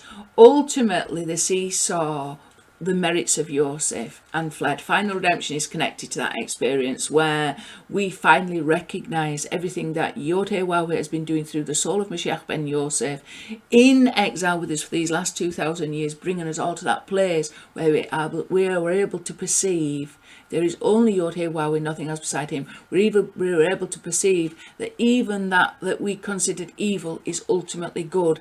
And I hope all these things that I've been talking about are ways in which you can apply that wisdom in your own life. Maybe you've been irritated by certain things. Dig deeper. Humble yourself to find what could be hidden in this evil irritation that I'm experiencing. And it could be something very good. Let's go back. So we've got this number. Let's see what else we've got. We've gone through that. We've got Karak. Karak's the ultimate rebellion against the concept of Mashiach. It's the Mashiach of YHWH. I've done loads of teachings on the concept of Karak. Even again, this rebellion. The rebellion against Moshe was just to reveal the truth about Moshe. I've talked about this before. Karak could perceive, he saw within himself, his descendant would be Samuel the prophet, Shmuel Hanavi. Okay, so he thought he was greater than Shmuel Hanavi. Moshe, because the Psalms, and we will come across this Psalm in this teaching, the Psalms indicate that Moshe and Aaron together were equivalent to Samuel on his own. Okay, so Karak was able to perceive that, therefore he rebelled against Moshe because he saw something within himself that was greater than Moshe. What he didn't see was what was in Moshe that was greater than him. What was in Moshe is Mashiach ben Yosef. Okay, because Mashiach, he was the Mashiach of YHWH, but Moshe was a lower level than Mashiach ben Yosef, which is the highest level of the soul of Mashiach. But obviously there's only one Mashiach, and Moshe is the Mashiach. He was elevated up to the level of Mashiach ben Yosef, and he will come back again as Mashiach ben Dawid. It's one soul of Mashiach, and Moshe was it, and Yeshua was it. So therefore, Moshe and Yeshua, they are the same soul of Mashiach, but at different levels. I've talked about this a lot. So what Karak couldn't see was the fact that Moshe was. Shmuel may have been higher than where Moshe stood before Karak, but what he wasn't higher than is what Moshe would ultimately become. And then something unusual happened, and it says the mouth of the earth swallowed Karak up. The mouth of the earth, according to Pirkei Avot, Pi Haaretz, it's written, Pirkei Avot is Ethics of the Fathers in the Mishnah, and the word this was created on the Erev Shabbat, the evening of the first Shabbat. One of the 10 things that were created, and I think there was even other things suggested that were created, but it was the number one on the list. It was created the mouth of the earth that swallowed Karak, and the way it's written in the Midrash, Pi Haaretz, is 386, which is Yeshua. It was the fact that Yeshua swallowed him up, and I've talked about that before.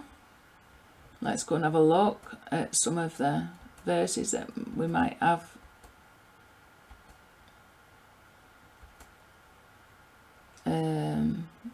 No, not yet. All right, okay, so let's just go back and I'll highlight it for you. This number here, this 2,229 from only that you rode on your steeds with your chariots of salvation, the 2,229, let's go and have a look. Is this one. It's exactly the verse that I was talking about, where Karak was able to perceive that Shmuel was equivalent to Moshe and Aaron together, because you've got Moshe and Aaron among his priests, and Shmuel among those who call in his name, would call out to the Lord and he would answer them. So we can see the Mispah Gadol numberings. The regular plus the ordinal comes to 4,598, which is 2 times 2,299. So connected to that whole verse about riding on a horse. So the whole story of Korach and what I've just spoken, and the whole concept, he was rebelling against the concept of Mashiach, including, ultimately he was rebelling against Moshe as the Mashiach of YHWH. But then he was not able to perceive the greatness of Moshe, who Moshe would become. Moshe would become Yeshua, Mashiach ben Yosef. Okay, it's one soul. There's a lot in that. You can really explore that. And then we've got this one, and the tree of the knowledge of good and evil, 938, 938, which is 2 times 469, so related up there. This is the knowledge of tree of good and evil. We need to transform that into revelation of the tree of life.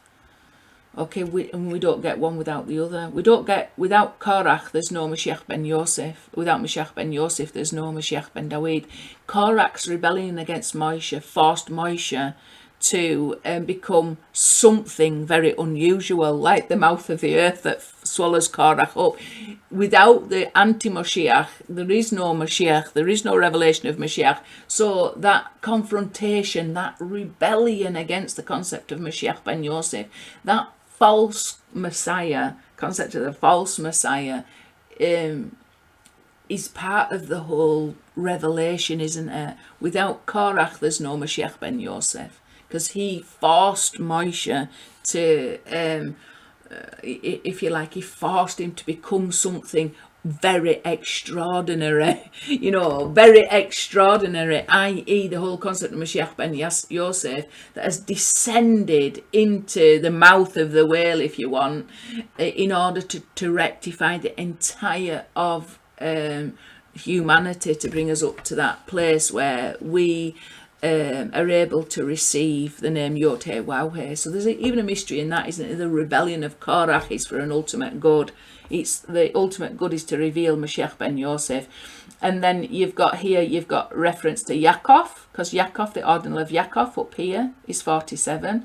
And then this 355 are the 3 words to describe the luminary that is the sun. So HaMeor, HaGadol, HaYom, the luminary that is big in the day, comes to 355, and I come across this all the time. And that's also 5 times 71, I think, 5 times Yonah. So we've got reference to Yonah, the sign of the Mashiach ben Yosef, and it's also Pharaoh.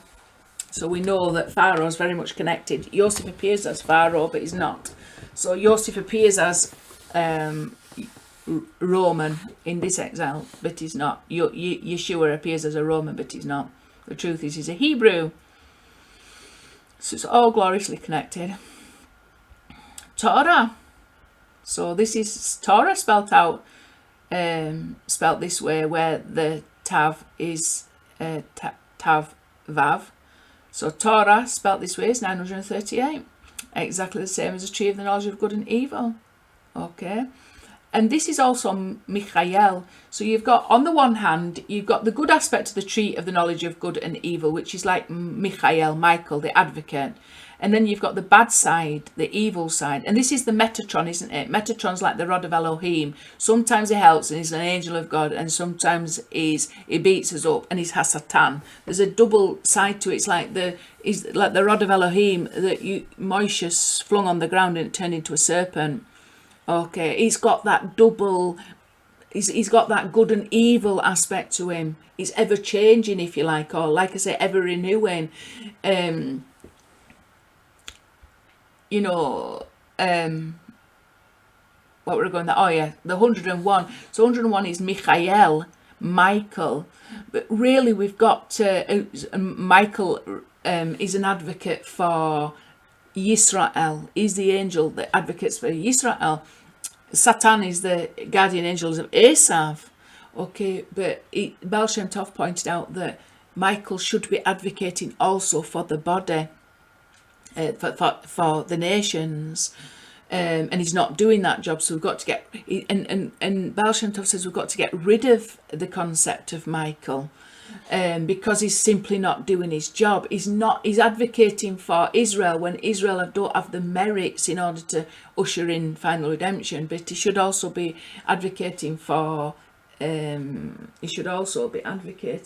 nations. So there's a great mysterious teaching in that, because I go on and say it's very important to be an advocate for all that Mashiach ben Yosef has done. And it is very much associated. It's very important to be an advocate. But there's a higher level to that. We can't just advocate, just as Baal Shem Tov pointed out, we can't just advocate for the good. We've got to even be able to advocate for the evil. You know, we've got to even like say, you see these evil shells that I've battled against, they've made me more good than the good itself. You know, we've got to go beyond just advocating for good. We've got to also be able to advocate for the entire of the experience that we have experienced in life and conclude there's only good. You know, there is only good. There is no evil. There is only good. There's only YHWH. It is Hakol Tov, all good.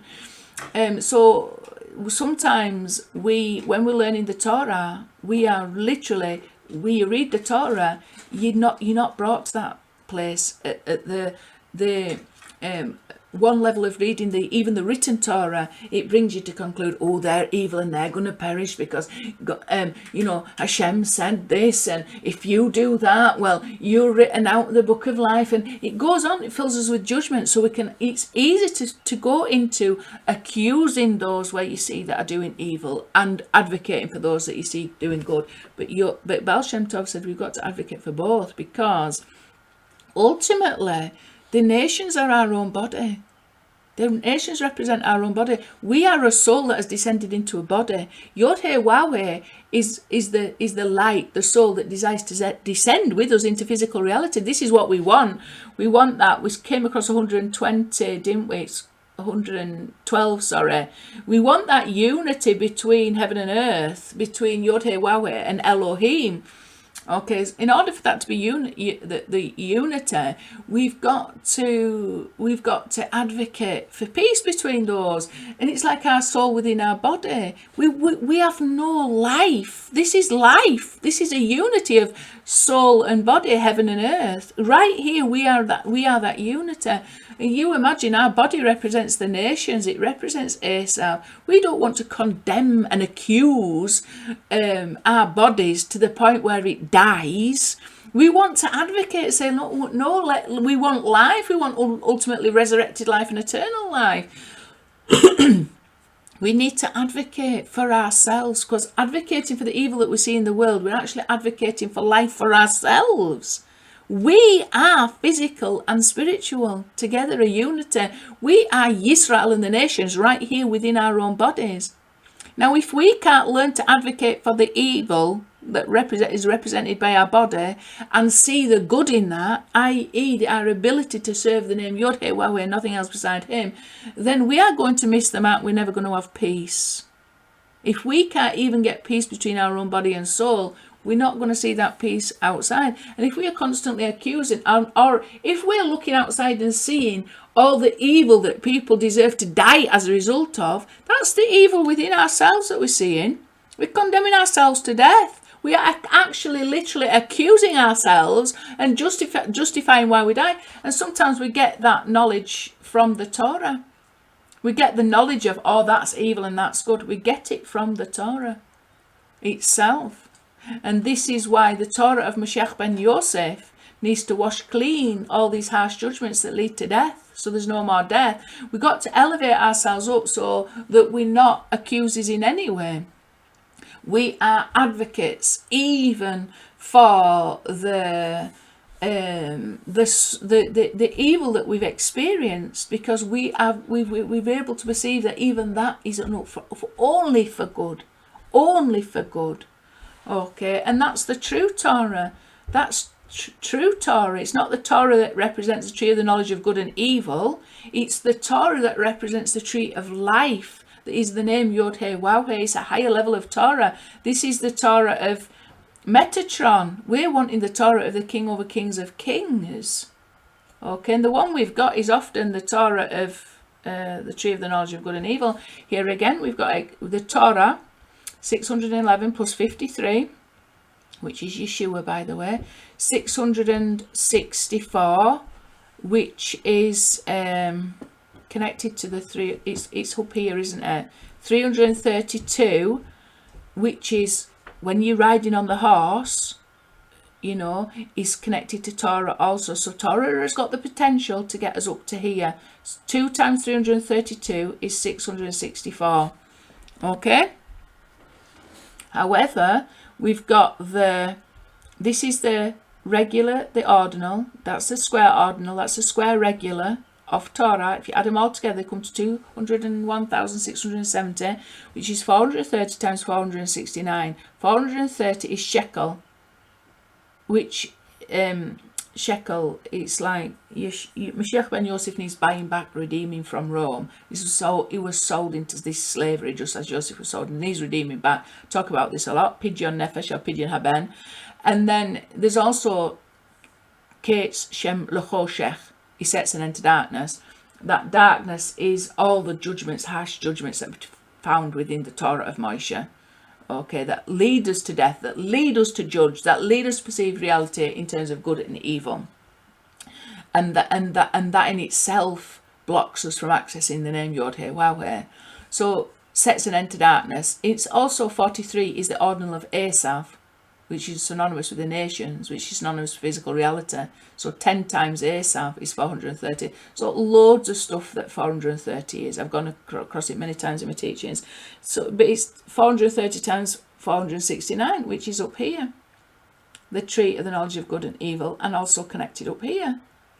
So we've got to take all these things and all these things that we've battled with are there in order to help us to finally reveal the tree of life, which is the name YHWH. We don't have one without the other. Without this Torah that we've been given in exile, we don't have the Torah of redemption, the Torah of Mashiach. Okay. And then what else have we got? All right, so daughter of Yerushalayim, we've got again because the regular and the ordinal. And the ordinal of daughters of Yerushalayim is Kisa David, the throne of David, which is Mashiach ben Yosef, by the way. That's the regular and ordinal. I think it's 95 and 41. The regular and ordinal of Kisa David, the throne of David, comes to 136. It's also connected to Serach, and it's also connected to Yaakov. 147 is the years of Yaakov.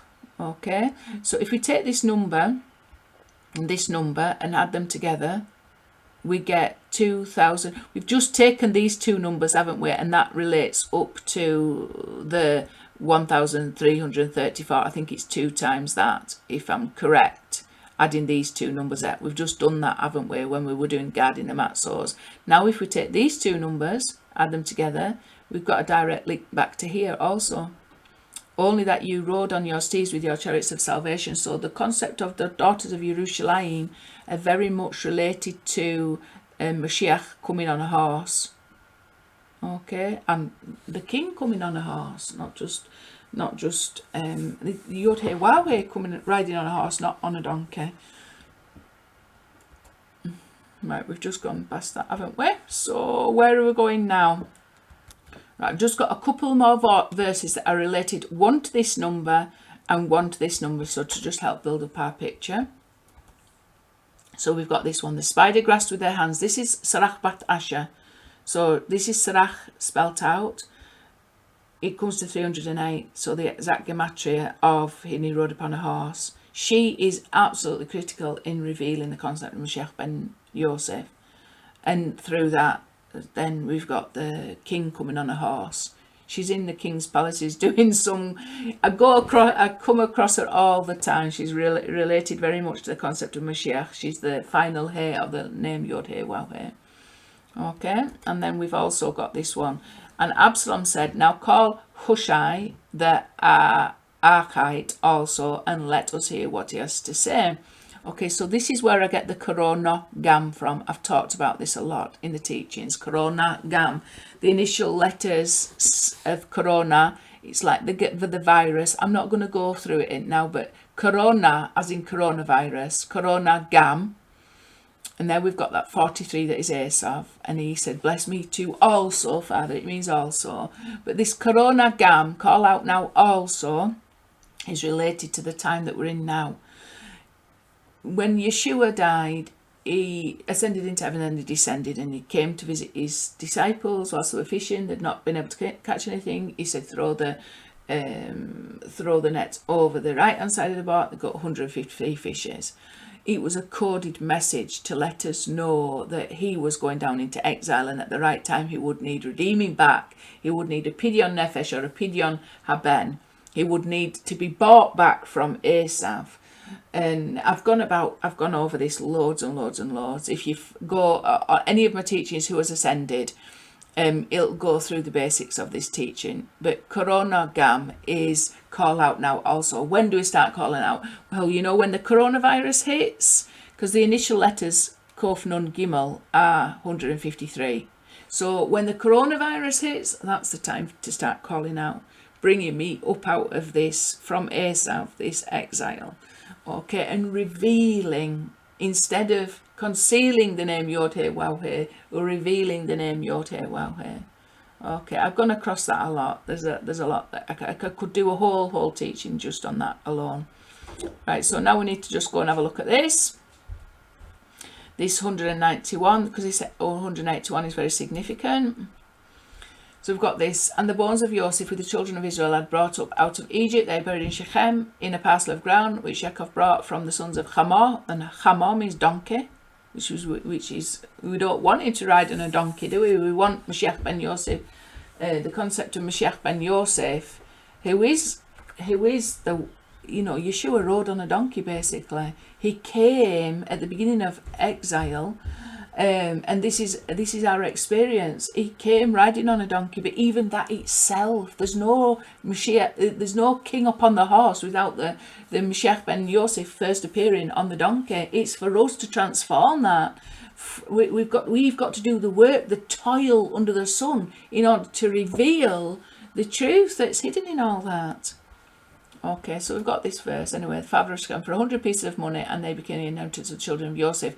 This Shechem, by the way, is in Arab territory. It doesn't belong to Arabs, it belongs to Yosef.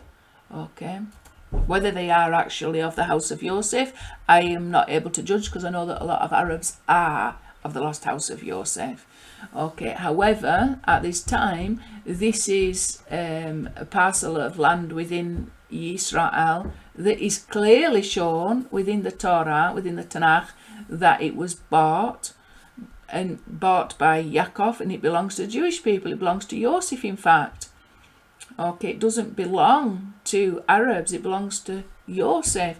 But it's like the cave of Machpelah, and it's like the Temple Mount. All these was written in the Tanakh or the Torah that it was bought and purchased And yet these are three significant sites, all at this time under Palestinian authority.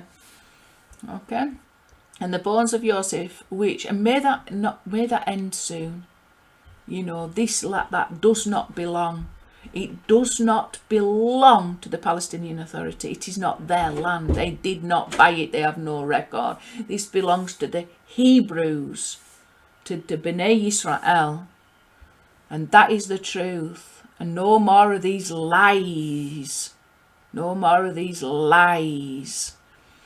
And the bones of Yosef, which the children of Israel had brought up. Okay, so we've got the 332. Well, let's bring the next one up, then we'll know what we're talking about. Only that you rode on the steeds with your chariots of salvation. So we've got this number here, but we've got the 332 that it's related to here. Okay, it's exactly the same, the bones of Yosef. And then we've got Yavan, Greece. This is another one of the heads of the rivers. I think it's I can't remember the name of the river now, but when I was listening to Rabbi Alpern, that whole story, he talked about Greece. And Greece is the power with which we assimilate, don't we? It's the power that causes us to assimilate to whatever exile we've been exiled into. And you know, the Jews became Hellenistic Jews. For us, for example, I've talked about this before, there's a great power when you're trying to unite with Yehuda as somebody from the lost house of Yosef. You are expected to completely assimilate to their way of keeping Torah and their understanding and their habits and their halakha. You just won't fit in if not. You've to completely abandon everything that you would have been doing and convert to their way of life, their way of interpretation. Okay, but the thing is, most of their influence comes from an Erev Rav influence. So you're just abandoning one exile and adopting another exile. And the thing is with this problem is when you adopt the Erev Rav and I have got a friend that did it. He's more Erev Rav than Erev Rav. He's no longer a friend, by the way. He's no longer a friend. He's done evil. He's made out as if I'm evil, and he's promoted that on his Facebook. And I'm not friends with people like that. He can do whatever he wants, but I specifically told him that I now believed in Yeshua, and I says I'm going to be posting things on Facebook. I knew he was very anti-missionary, and he says I'll just ignore it, but he didn't. He went on and spewed out his Erev Rav garbage. So anyway, we're not friends, and plus he's got a book of mine that I've asked for back, and he's not even acknowledged my text, and I want the book back. It's a book that's very, very precious to me that I bought actually in Israel. It doesn't belong to him, and when I gave it to him to borrow it to him because I wanted him to get married, and it's all about marriage, and I wanted him to have some merit by studying what marriage was all about by a wonderful rabbi, and I've asked for the book back, and I haven't got the book back, and I'm not happy about that, because when I gave it to him I said this book means a lot to me, and I want the book back. And so for him to refuse to give me that book back, and I bought it in Israel, and I used to take it back and forth with me from Israel and read it and different stuff, and it's got a lot of meaning to me. So people who would do that to you, he can think what he wants about Yeshua, but that is my book, and I want it back. It's not his book, and I only gave it to him to help him to get married, because he was struggling. And I thought if he learns about what marriage is all about, he probably didn't even read the book. Anyway, 300. This is not my friend, but he's completely assimilated. He's more Erev Rav than the Erev Rav. Literally, every bad aspect of Yehuda that is detestable, he is. He's got a wonderful heart to him. There's no question about that. I'm not saying that hidden in all that isn't a great good. There is a great good, but on the outside, it isn't. He's abandoned his faith in Yeshua. You know, that is wrong. He'll have to return. He'll have to be true to who he really is, not adopt all these bad habits instead. But yeah, he's got a wonderful heart, and there's something wonderful about him, but he's totally assimilated to Erev Rav. And this is what a lot of Jews, a lot of converts do. They become more Erev Rav. They take on more of the evil, outer evil shell than what even the Jews have got. So the Erev Rav is fueled by these people that are joining themselves to them and then representing Israel and the Jews in such a bad way. They are literally more Erev Rav. They are literally more hateful of the nations. They are literally more hateful of Christians, people who are carrying the torch of the name YHWH. But anyway, like I say, without that there is no redemption. And we've just got to battle against those forces as best as we can. But that power to assimilate, especially when we're in the lost house of Yosef, like we've got to abandon everything that YHWH has done in our lives to reveal us the whole experience of being in the field and the whole experience of our life. You know, our whole story of Yosef that we carry within, and even the rejection that we feel through Yeshua. That rejection is the most powerful gift that we've got, because on the one hand he gives birth to Amalek, but then if we persist with this rejection, it's like that is rejected becomes the chief cornerstone. The stone that the builders rejected becomes the chief cornerstone, and we can see that in our lives. Persist with the rejection. Don't allow it to give birth to Amalek, and it does. It's done it in my life. The constant rejection of the light of Mashiach and Yosef. And when we represent that constant feeling of rejection, it can give birth to Amalek. It can give birth to evil outer shells that are very, very unwanted. But if we take that power of rejection and transform that into holiness, the holiness that comes out of there is the chief cornerstone.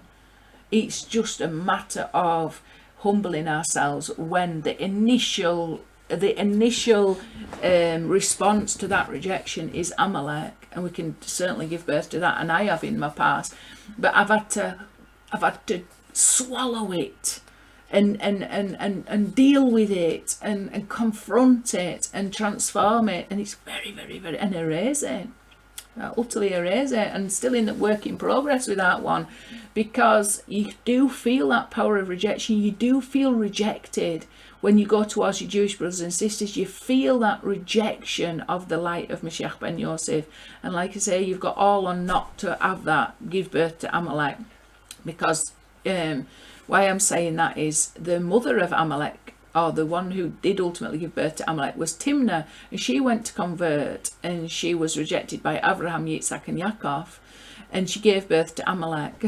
Ultimately, she gave birth to something really, really, really quite evil. However, from even that evil, like we're talking, it's only for good. It's only for good, because without that rejection, there is no cornerstone.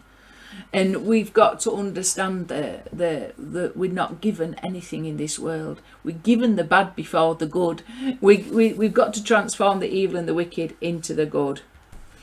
And Yavan, like going back to this Yavan then, so Yavan is the power to assimilate. And when we are from the lost house of Yosef, because Yosef is rejected by our Jewish brothers and sisters, predominantly rejected, we've got to be careful that we don't assimilate, but we've also got to be careful that rejection doesn't give birth to Amalek. It's a really very difficult, complex reality to manage. How do we give birth to Mashiach without succumbing to those forces of assimilation and losing our identity as people who represent the name YHWH above the letter of the law and the lost house of Yosef? How do we go and unite? We know we've got to unite with Yehuda in a way that doesn't allow us to lose our identity, but doesn't give birth, because we're going to get rejected. I 100% guarantee we are rejected. I'm completely and totally rejected. But I just have to, the way that I deal with it, I just call them out for what they are. So it's Erev Rav mentality.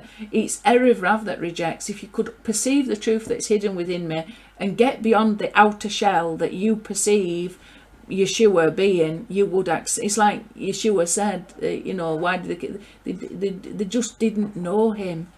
They didn't know him. They wasn't killing what they knew. It was what they perceived him to be, that there was destroying. It wasn't who he actually was, though. So you got to sort of balance it, and it's a very, very, very difficult to not give birth to Mashiach. It's a very difficult birth, isn't it? From that confrontation and that irritation and that coming together that's essential, you can birth a lot of evil in the process. I hope I made myself clear with that one, but I've certainly experienced it. I've experienced that desire to assimilate to whatever they are, just for the sake of peace. You know, I knew I was being led by YHWH towards the Jewish people, and so that you can continue on that journey. But YHWH says, this is not the journey I want you on. You got to maintain truth to who you are, and you just want, when you maintain truth to who you are, i.e., you know, carriers or bearing testament to the light of Moshiach ben Yosef, then you're going to go against all the exilic forces of the Erev Rav, and including my old friend who turned against me and has now taken my book and refusing to communicate with me because I called him out for what he was, Erev Rav, and that is exactly what he is. Okay, and I'll get my book back. The book belongs to me, and I'll get my book about Murray's book. It doesn't belong to him. He's borrowed, and it's now stolen as far as I'm concerned. So he's got stolen goods, and he's through his hatred or whatever, and his rejection, he's not even doing the decent thing. So you just have to understand what you're dealing with. It's not pleasant when you face these kinds of influences that diminish you to such a degree they're not prepared to give a book back that is yours, but maybe because they think they're so superior over you, you know, in all the superior Erev Rav arrogance, like you don't deserve this holy book back that you bought and paid for, and it is actually yours, and you even actually stipulated an agreement, oh, we're not giving you this book about holy marriage back to you because you're less than a dog mess on my foot, and I'm not giving holy things back up to you. Whatever mental Erev Rav indoctrination that he's succumbed to, this is what you're getting up against, and you've got to make sure that even when you face that, you don't give birth to even more hatred and stuff. It's so difficult to manage the tension, it's so difficult to manage the conflict, and it's so difficult to get to a place of unity and peace when you're dealing with these kinds of forces, and it's so difficult to not give birth to Amalek, to use that situation, that conflict and that intensity to give birth to a revelation of the Mashiach that would put YHWH on a horse and not expect him to ride on a donkey. It's difficult. These forces are very, very difficult to manage. We're confronted with them all the time. I've had my fair share of them. And like I say, I've given birth to Amalek before, but I felt it. And I've had to really, really wrestle and erase these influences on a daily basis. On a daily basis. I'm confronted with it all on a daily basis. I have to learn about it, and I have to be honest. And I also have to understand, okay, so you're here, why we did this for good? How can I take this evil? Because I ain't got good given to me on a plate. I've just got all these evil, intense, conflicting, aggressive, hateful. I've just got a big pile of darkness landed to me on my plate. I can't possibly live with this darkness, so I've got to transform that into a revelation of the name YHWH. You don't get one without the other. So without these forces, you don't get to the name YHWH. You've got to go against them and confront them and overcome them and cross that river and get into the Garden of Eden and cling to the tree of life. Hope I haven't gone on too much about that. The King's Virgin Daughters, 166, which is Benot HaMelech Bathulot. Okay, so 166 is 2 times that is 333. The Virgin Daughters, the King's Virgin Daughters also wore the same, exactly spelt the same Ketaneth Pasim as what Yosef wore, the coat of many colours. This was what the Virgin Daughters of the King were accustomed to wearing. was exactly the same, and it's spelt exactly the same. The garment that Yaakov gave Yosef to wear that caused all this jealousy, the king's virgin daughters wore this also. The house of God. So we've got this Yavan. Well, when I said, when I said to you, the stone that the builders rejected becomes the chief cornerstone. There we can see a relationship there. You know, when we battle against, when we overcome the power of that rejection, because we're expected to assimilate and be like these other evil people over here, you know, when that force to become evil for the sake of peace rather than maintain the good and attach to the good that other evil is hiding, eventually that battle will bring forth the house of God, the house of prayer for all nations, you know, and it's all glorious. I can't talk about that anymore, but can you see how you can make that connection, that when we are rejected, don't just sit with that rejection and let that brew and breed more darkness. Wrestle with whatever comes as a result of that rejection. Work with it until it yields a revelation of the name YHWH, because that is the cornerstone of the Beis Hamikdash itself, the house of God, and that is exactly what we've got. These are the stones that will build up the Beis Hamikdash. These are the stones that will eventually build up that house of prayer for all nations, that final temple with which YHWH is revealed to all peoples. Okay. And then we've got this with the sun and before the moon. So we've got 1,444. This is all part of this building up the house of God and coming against these forces. But it's this one that we're interested in, 181. So we've got a connection with multiple levels. We've woven it in multiple levels, haven't we? Multiple levels of connection. But so it's 181. This is what's important, the ordinal. With the moon and with the sun and before the moon. So these are the two luminaries out there that are defective. Mashiach ben Yosef, Mashiach ben Dawid. And we've got this Im Shemesh V'lifnei Yoreach. The end letters, the Sophite letters, spell Mashiach in order at the end of a word. And this is the only place in the entire Tanakh where this occurs, Mashiach. And then the beginning letters can be rearranged to spell Yeshua. Yeshua is the Mashiach. Okay, so we see that he is part of this concept of the house of God. You know, the ultimate, he is the cornerstone that was rejected. It is the light of Mashiach ben Yosef that gets rejected. I was thinking about this, I was meditating, why is the light of Mashiach ben Yosef rejected? Why does it get rejected? Why can't it be accepted? And I was thinking, what is it that causes to reject it? And it's because Mashiach ben Yosef includes a little bit of everything, everybody else. You know, and you know, when we've got like the light of the name within the letter of the Torah, it's very collectively received, isn't it? We receive that as a people, and it's interpreted as a people, and there's an all order of administering the revelation of the name within the letter of the Torah. It's all very ordered, and it's all very specific, and there's very little give and take with it. Yeah, there's various interpretations, but they're all within the letter of the Torah. They're all interpreted within the letter of the Torah and what the allowances of the letter of the Torah allow. Okay, however, when it comes to the light of Mashiach ben Yosef, the name revealed above the Torah, we're all individuals. We are all unique. We are all individuals, and YHWH has expressed himself or revealed himself to people in ways that are not collective.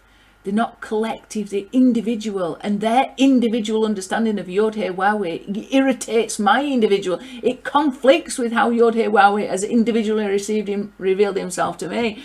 And then you've got all these other people following all these other kinds of things and coming up with all these stories that conflict with our personal experience. And it's a very big light to contain. It's a very big light to contain until you recognise that that's exactly what it is. It's been individual, but it's been also understanding that as unique as we all are, we are all also one in that uniqueness. And it's been able to balance that conflict, isn't it? It's been able to balance those opposites, and it's a big light. I mean, it contains 8 billion other people that are all different to you and who've all experienced YHWH in completely different ways, and are coming up with stories that to you appear evil, and to them that is the epitome of who YHWH has been to them. And you do want to reject it because it's too big to receive. It's too big to receive 8 billion individuals that have all experienced YHWH in completely unique ways. It's difficult light to accept. We're not big enough to accept it. The only way that we can is when we see that in the big is the little, in the big is the individual, in all that is just one individual person that has experienced YHWH in a very unique way. I can't really express it other than that, but that's what should ultimately help us to accept it, to accept that YHWH in his infinite will has revealed himself not just collectively to a nation but individually to entire humanity. He has revealed himself, and he's revealed himself in different ways, in unique ways to unique people, and that is YHWH. It's simply the way, it's part of his name, and we've got to, if we don't accept that is exactly how he has operated in this exile, to reach people individually as well as collectively, we're rejecting the name of YHWH himself, because he definitely has interacted with others different to how he's interacted with ourselves. So it is a very difficult light to accept, and it's very, very difficult to accept it all, because you are confronted with things that you just definitely, absolutely, totally and utterly want to reject. But at the same time, that feeling of rejection, when you manage to wrestle against that feeling of rejection, like I say, you give birth to the house of prayer for all nations. Suddenly everybody's acceptable. Everybody is welcome into this house that's built with that particular cornerstone, that where we have got the feelings to reject everything, but we ultimately have to accept everything, because we ultimately have to recognize that it's YHWH that has done all this. He has done all this for an ultimate good, and therefore we've got to accept it, and we've got to see the good in what has occurred, and even the fact that we've got to battle against that desire to reject. Reject people who are not like us, reject the Catholics, reject the Protestants, reject the Muslims, reject the Jews, these particular Jews. It's really very difficult to accept, but we've got to a place now where there's so much to reject. You would be literally left one person on your own if you didn't accept. We're at that stage, aren't we, where there's so much to reject that we've been left completely on our own. We're completely isolated as a result of rejecting everything that's not us. So that in itself, we've got to conclude, hang on a minute, we can't reject everything, because ultimately we're going to have to reject ourselves.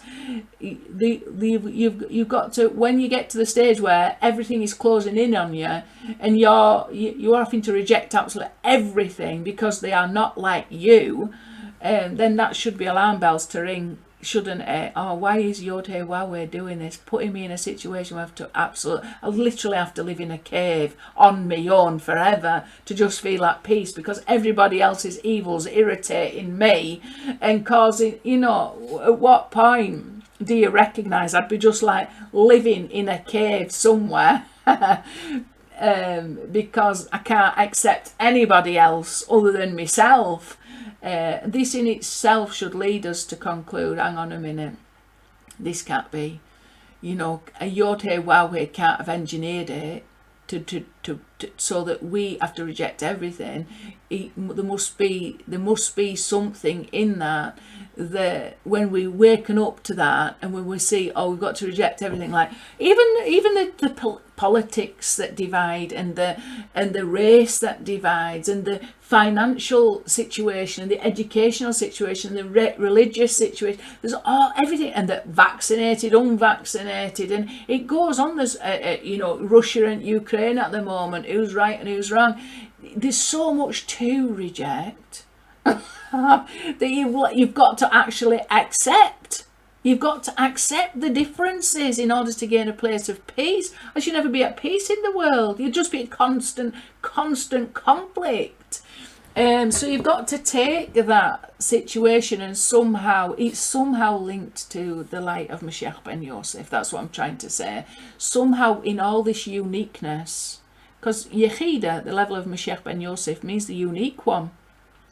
Somehow in all this uniqueness that irritates us because it's unique, it's different from us. Somehow in that we are able to, once we are able to transform that from the evil that it irritates us, being around people who are different from us and grieve us because of that differences, to somehow transform that from this irritation into something that actually reveals the name YHWH to us, and that power is somehow going to build the Beis Hamikdash. And I hope you can appreciate I haven't been able to speak about it in a way that